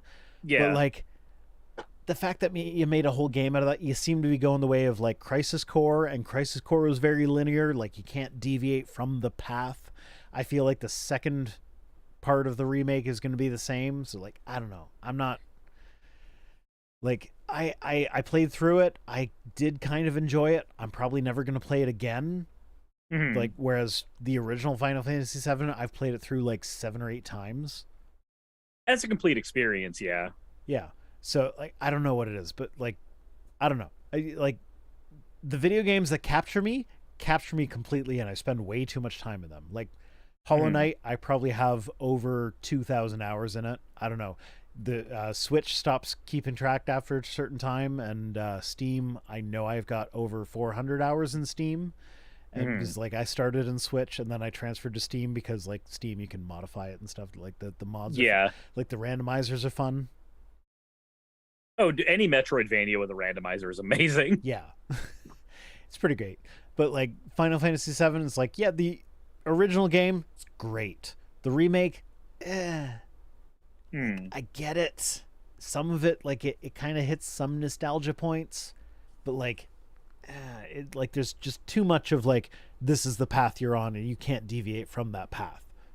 I mean that's like personally I think the second remake chapter is gonna allow you to open up because I hope so. I haven't actually played that and I'm not sure if I'm gonna buy it. So the reason, I mean it's not out yet, I don't think. Okay, yeah, I don't know. See, this is how close this is how much it captured me is that I don't even know if the second part's out yet. So the reason that I think that they're going to allow that is because narratively, the 7 remake made such a big deal where it would literally have the ghosts come out of nowhere to reset you back on the path of the story. Because it was literally a plot point. This is Cloud's destiny. Cloud will do his thing. You have to do what Cloud's story was. And then, spoilers for Final Fantasy VII for people who haven't, played it, by the end, that's not the case. By the end, I'm very certain we're going to get very different story beats for the rest of Final Fantasy VII, because they make a big deal out of two things. One, the ghosts changing your path and forcing you to be on Cloud's linear story. And two, the Sephiroth of that game is not the Sephiroth of that universe. You cannot convince me that Final Fantasy VII Remake Sephiroth is also the Sephiroth from that version of Midgard. I'm 100% certain that's the Sephiroth from original Final Fantasy storyline. Yeah, so I've got someone in my chat saying, I do think Final Fantasy VII Remake graphics are much better than FF7 original. Obviously, it was made like 30 years later, but also better world building, in my opinion. That's one thing. I think I really liked that they fleshed out Jessie's character. Yes, because in the original, very thirsty. In the original, not from a thirst perspective necessarily. I can see that, obviously. No, she thirsts after Cloud a lot, is what I'm going for. Yeah. But like the original game, there wasn't much of an emotional impact when the other members of Avalanche died. It wasn't really that great. So like the fact they actually fleshed out Jessie's character and had like gave her a family and had this whole side quest for her or whatever, I did really like that. So I'm not saying they did everything wrong. They didn't capture me like a video game captures me. I'm never going to replay the first part of the remake. I will probably buy the second part because I'm a Final Fantasy VII fanboy, but I don't know. Actually, that begs a question. What about the Resident Evil series? I've never played anything from Resident Evil. Even like the old PlayStation ones now? Never.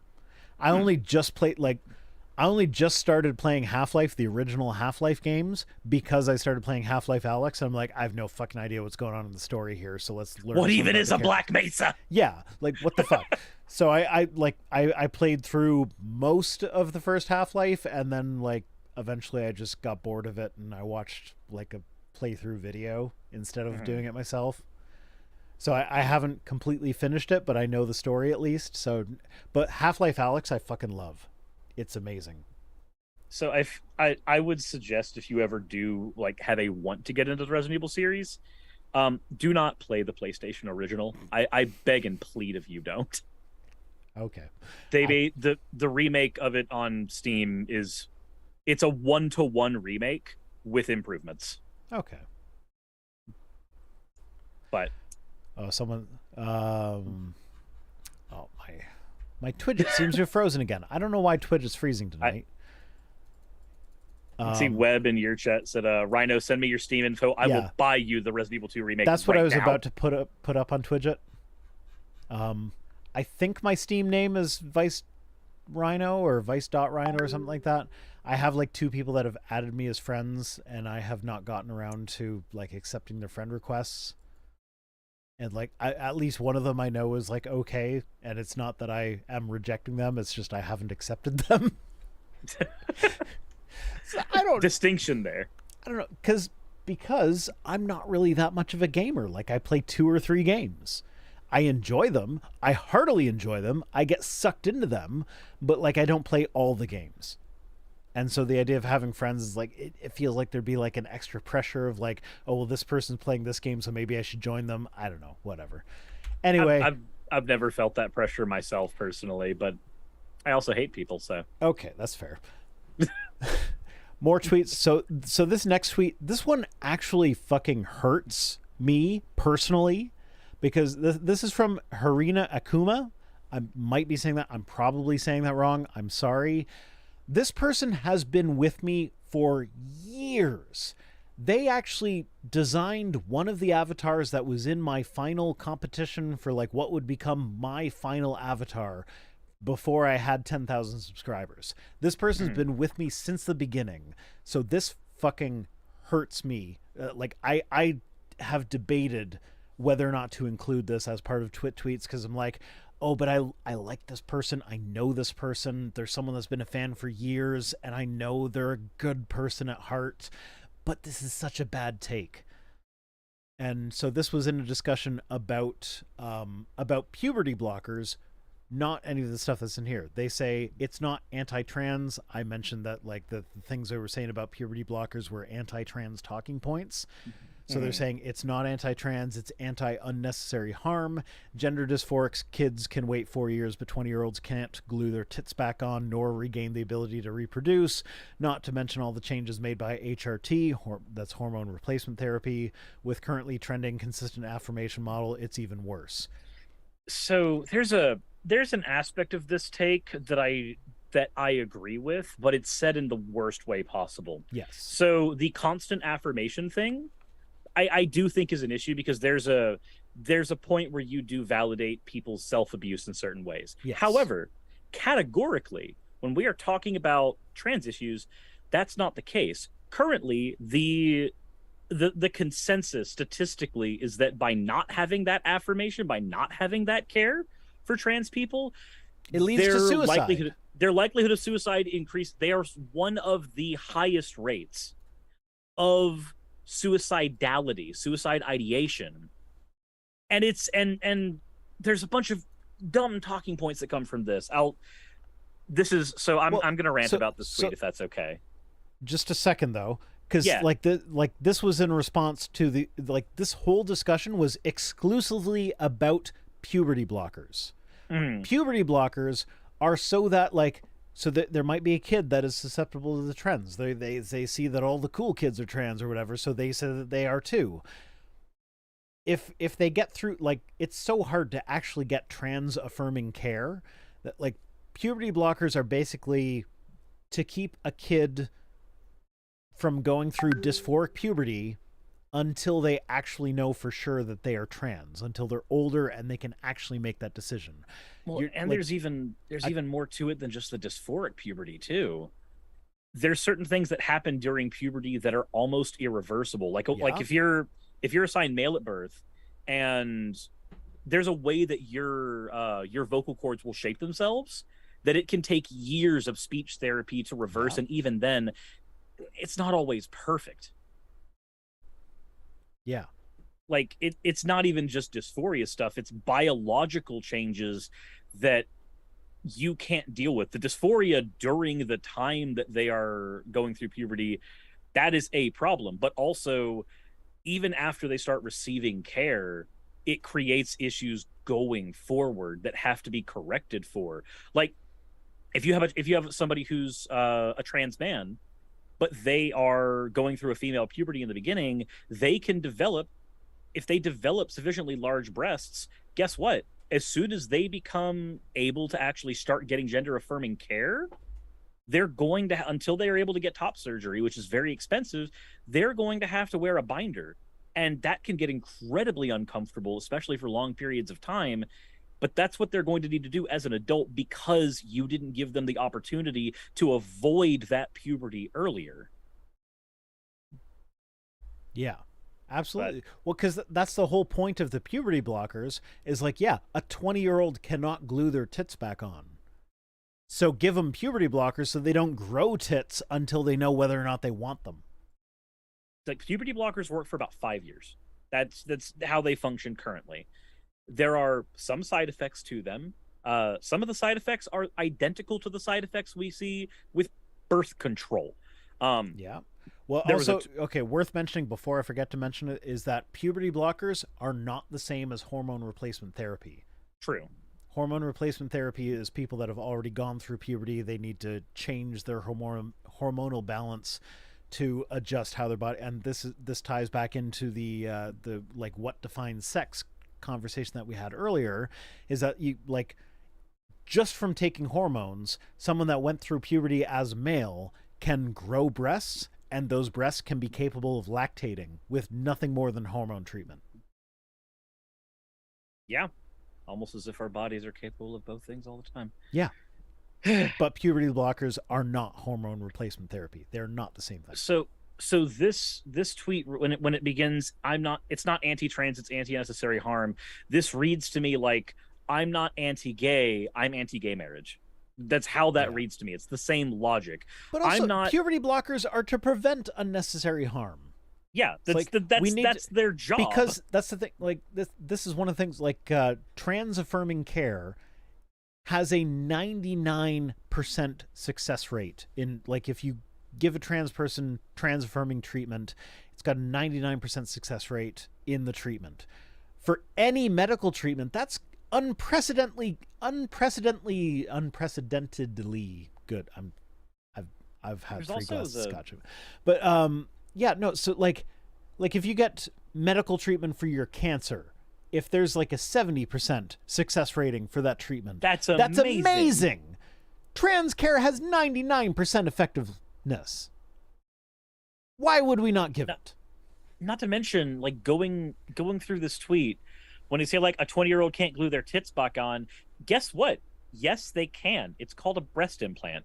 Yeah. We've been doing them for years. Yeah. We have the ability to do that. For the I think it's actually less than 1%, but for the fraction of a percent of people that do end up having to undergo detransitioning, there are options for you for that. Not to mention, when you say a 20-year-old can't glue their tits back on, this sounds like that talking point where people say like, oh, unnecessary genital mutilation, unnecessary mutilation.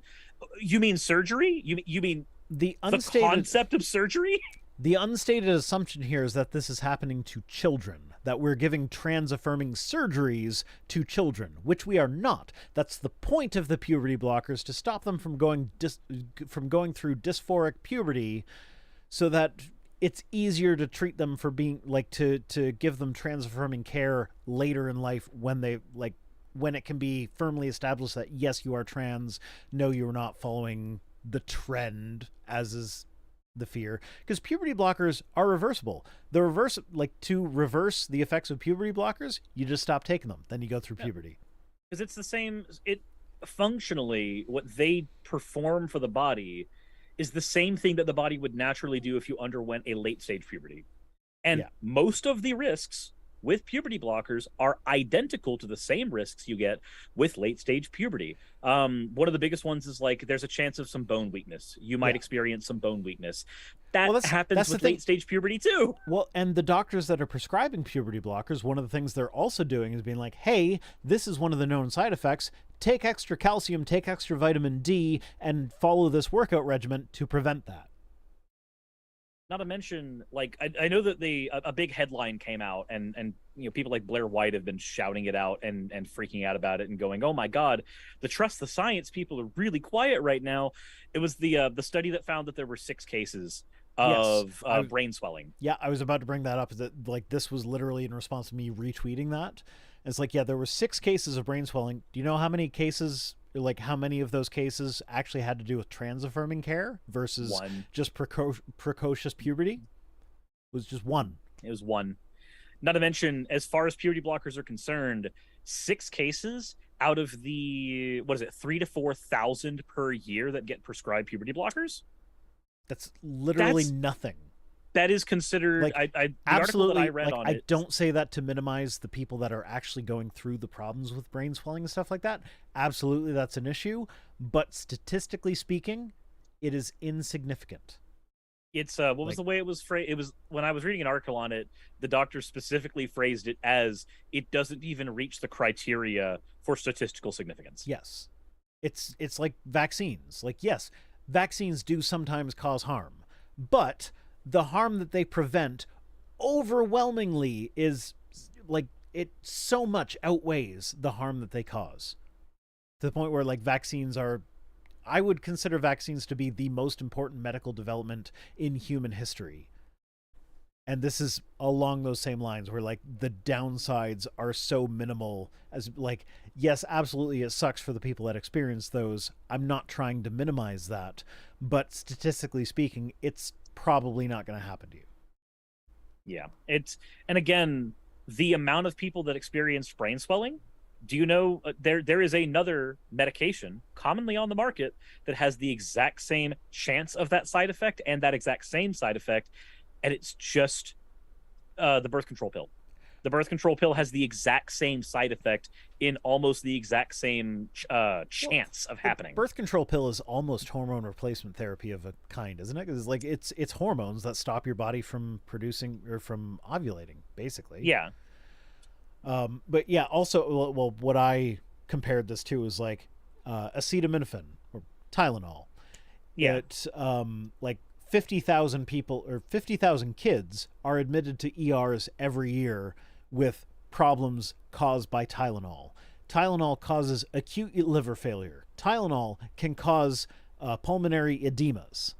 Tylenol has severe side effects when you use too much of it.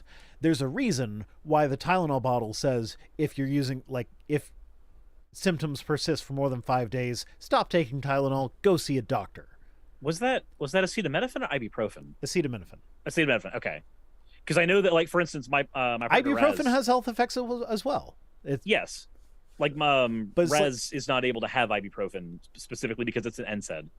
Yes. Well, my specific point was that these over-the-counter drugs that are widely regarded as safe cause much more harm than puberty blockers do. And yet they're just considered safe. Nobody advocates against them, really. Like, some people do, but for the most part they don't. Yeah, Tylenol is causes way more harm than puberty blockers. I still give my kids Tylenol. So if one of my kids needed puberty blockers, no problem. You got them. No, that makes you an abusive parent. Don't you know the risks? Did you vaccinate your kids too? Did you do that as well? Absolutely. How dare you? Absolutely. You know what? Right now, I'm actually pressuring my doctor to give me the HPV vaccine because it didn't exist when I was a kid, and I'm in an age group where it's not like, in age group, and I guess they give it to gay men before they give it to straight men. I'm not sure. I don't know. I'm in a group where it's not really covered, and I'm just like, fuck it, I'll pay for it. It's a vaccine that prevents fucking cancer. Why would I not want that? You want the human papillomavirus, though. No, you need I it. don't. And like, you need it like Lyme disease. Lyme disease is a gift from God. Something like 80% of people have HPV, and it's like, but there's like 9 strains of it, so it's like, I'll take the vaccine. Like, whatever. Give me the vaccine that prevents the cancer. If I have to pay for it, I'll pay for it. Just give me the fucking vaccine, man. Like, vaccines are great. Give me all the vaccines. I just reminded of the TikTok of the guy going in and getting his it shows him getting the COVID vaccine, the Pfizer one, and then he goes, "No, you don't understand. I've had Johnson and Johnson. I've had this. I've had that. I finally had Pfizer. I now have all of the major vaccine variants. I will now ascend to godhood." I love that. That's great. Vaccines are amazing. Why would I say no to any vaccine? Like, if it's physically safe to give it to me, give it to me. I'll take them all. Anyway, next up we got Case Orbs. If you have a private security, if you have private security, shut up about your thought on gun control. Kevin Sorbo, maybe you should shut up about your thoughts on gun control. Does he have private security? I feel like he can't afford that. He should be able to. God's Not Dead was a big seller. That's true. Well, so my thoughts on this were like obviously we're not trying to take all your guns away. We want our private security guards to have guns, but there should be restrictions on who gets guns. Maybe private security officers should be people that get guns, whereas just like everybody should not. We could always use the German system. You have to prove you have a whenever you get your license for a gun, you have to prove that you have a reasonable reason to get one. So, like, does your profession require one? Are you a hunter? Things like that are reasons to get a gun. It's been a while since I looked it up, so I might have the details wrong on this. But I think in Ontario, where I live, if you are divorced, you have to actually have, like, your ex-spouse has to sign off on you getting a gun before you're allowed to have one. That, I actually kind of like that. Yeah, it's like, yeah, that might be overly restrictive, but like when it comes to guns, I'd rather be overly restrictive than underly restrictive. Yeah. I know. Kevin, also, I'm just going to say this right now. So if Kevin Sorbo would take this exact argument and use it to talk about abortion, then he would never talk about abortion. Because the structure of this argument is, if you fall into person category A, whom it would be hypocritical to talk about somebody else's rights, don't talk about somebody else's rights. Okay, Case Orbs. So if you fall into person category A, where it would be hypocritical to talk about women's bodies, maybe don't talk about bodies you don't have. Yeah, absolutely. It's the same argument. Anyway, next Kevin Sorbo. It's racist to ask for an ID to vote, but not to get on an airplane. Makes sense. Because an airplane is not a human right, but voting is considered a right within the states. And So, having to have an ID can be an overly restrictive thing when it comes to voting, because you can just walk in and say, this is my social security number, and verify it that way. Whereas on a plane, having an ID, it's a type of transportation, much like driving a car. so here's the thing. Now, so in Canada, you actually do need ID to vote. Like, I need to provide my driver's license when I vote. Um, I'm not sure if you could do that with just a social insurance number. You probably could. I don't know. There's probably ways to do it, like to finagle it around. But what I think Democrats should do is to propose legislation that they call something like the Voter ID Act, an act to require ID from all voters, and require the voter ID, but the voter ID is a special ID that just goes to all American citizens. And when, like, it just automatically, if you're an American citizen, you get this identification. And when you get this identification, you are registered to vote automatically. As And long as it is digitally, so that if you don't bring it with you physically, yeah, you have access to it. Because the issue you run into there, it's the issue with ID in general. If you're somebody who's homeless, there's a high likelihood that things like your wallet are going to get stolen. yeah, That's one of the reasons why the voter ID thing has always rubbed me the wrong way. Even needing an ID in general rubs me the wrong way, because we live in an age of technology.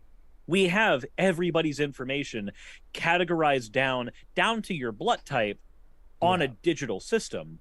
Use the fucking digital system. Oh wait, we do that because when I go and vote, they have it all on a fucking iPad. yeah. Forgot to mention the ID is free in this case. Like, you get it's a specific voter card. You get a voter card, you're automatically registered, and it's free. Doesn't cost you anything. And so I think the Democrats should propose that. Republicans would oppose that, obviously, because it would increase how many people are able to vote. And so then you can say, like, oh, well, we proposed voter ID and you guys voted against it. So what are you asking for voter ID for? Y'all.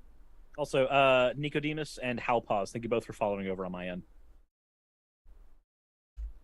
But now we get to Marjorie Taylor Greene. No, please no. Can we not? This is your representative, Cirrus. She's yours. No. She says, if monkeypox is a sexually transmitted disease, it's not. Why are kids getting it? Because it's not a sexually transmitted disease. Yeah, but I know what she's going for with this, because it's a huge QAnon whistle. It's talking about people being predators towards kids, and especially so when she talks about monkeypox being a sexually transmitted disease, she is only talking about gay people. Yep. She is gone. I've done a bit about her on her show saying that it's never going to happen to us. It can't happen to us because we are different. The difference is she says she's straight. Do I know that for a fact? I don't, but I'll believe her on it. So when she's saying monkeypox is a sexually transmitted disease and kids are getting it, the dots to connect there are gay people are the ones giving it to kids. That's it's a all QAnon that dog is. whistle. This is groomer without saying groomer. Yeah, it's ridiculous because it's not a sexually transmitted disease. It's a close contact transmitted disease. Now, I kind of want to get into this because it's not like COVID. It's not going to be like COVID. We're not going to require like shutting down restaurants and stuff, because if somebody's in a restaurant with monkeypox, you're probably not going to get monkeypox from that person because it's transmitted through contact and surfaces and stuff, whereas COVID was airborne. I'm saying it's not sexually transmitted disease because it's not exclusively sexually transmitted. If you have sex with someone, that is close contact. Yeah. So if you have sex with someone that has monkeypox, you're gonna get monkeypox. It's like AIDS is a sexually transmitted disease because one of the only other ways to get AIDS is like sharing a needle with somebody. Yeah. You have to transmit those fluids specifically, and most of the time you're going to be transmitting fluids because of sex, not anything else. Usually. Yeah, but we don't even know if monkeypox. Well, okay. I don't even know. Maybe they do know, and I just haven't seen the research. But I'm not sure if monkeypox actually transmits in seminal or vaginal fluids. It's just that if you're having sex with someone, you are in close contact with them. You're probably kissing them.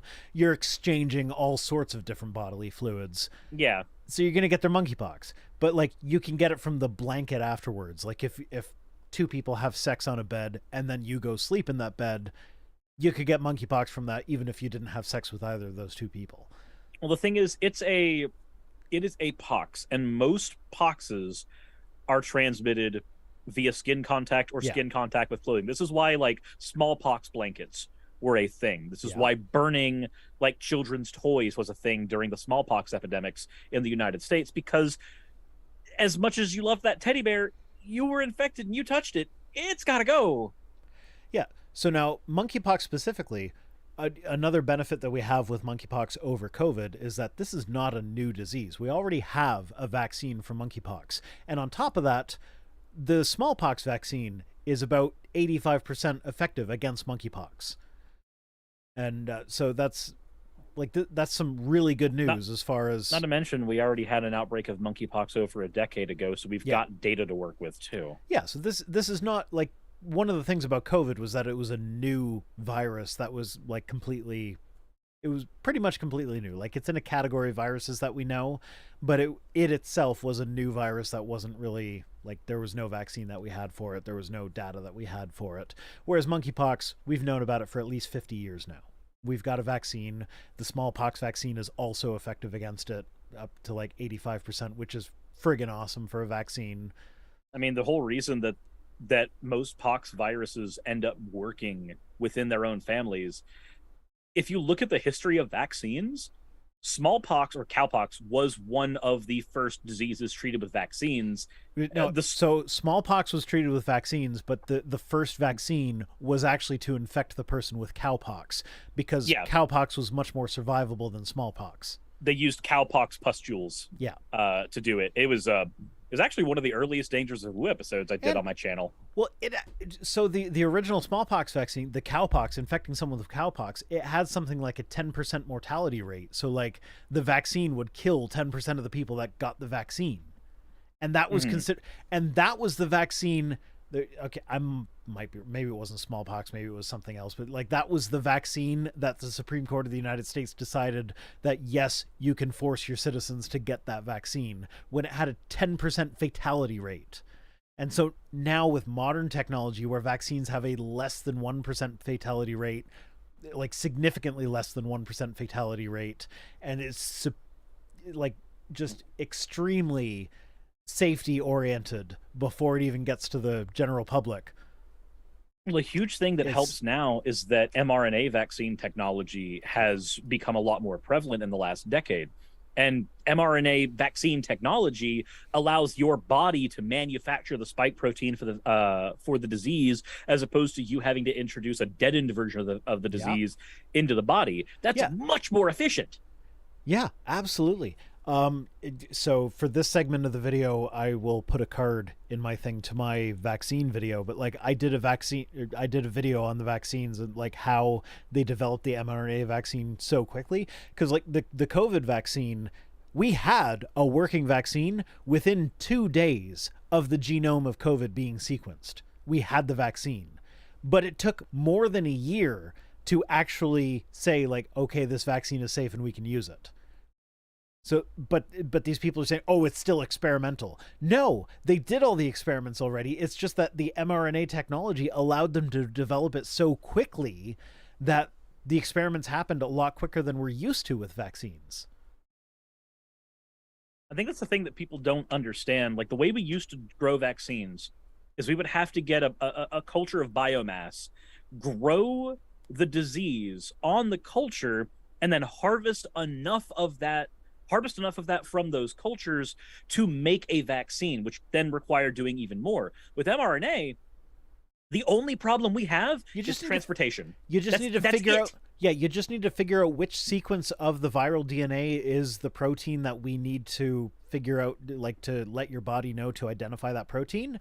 We need to sequence that protein specifically, not the whole virus, and then introduce that to your body. And the mRNA vaccines, like this is one of the anti-vax talking points, is all the adjudicants.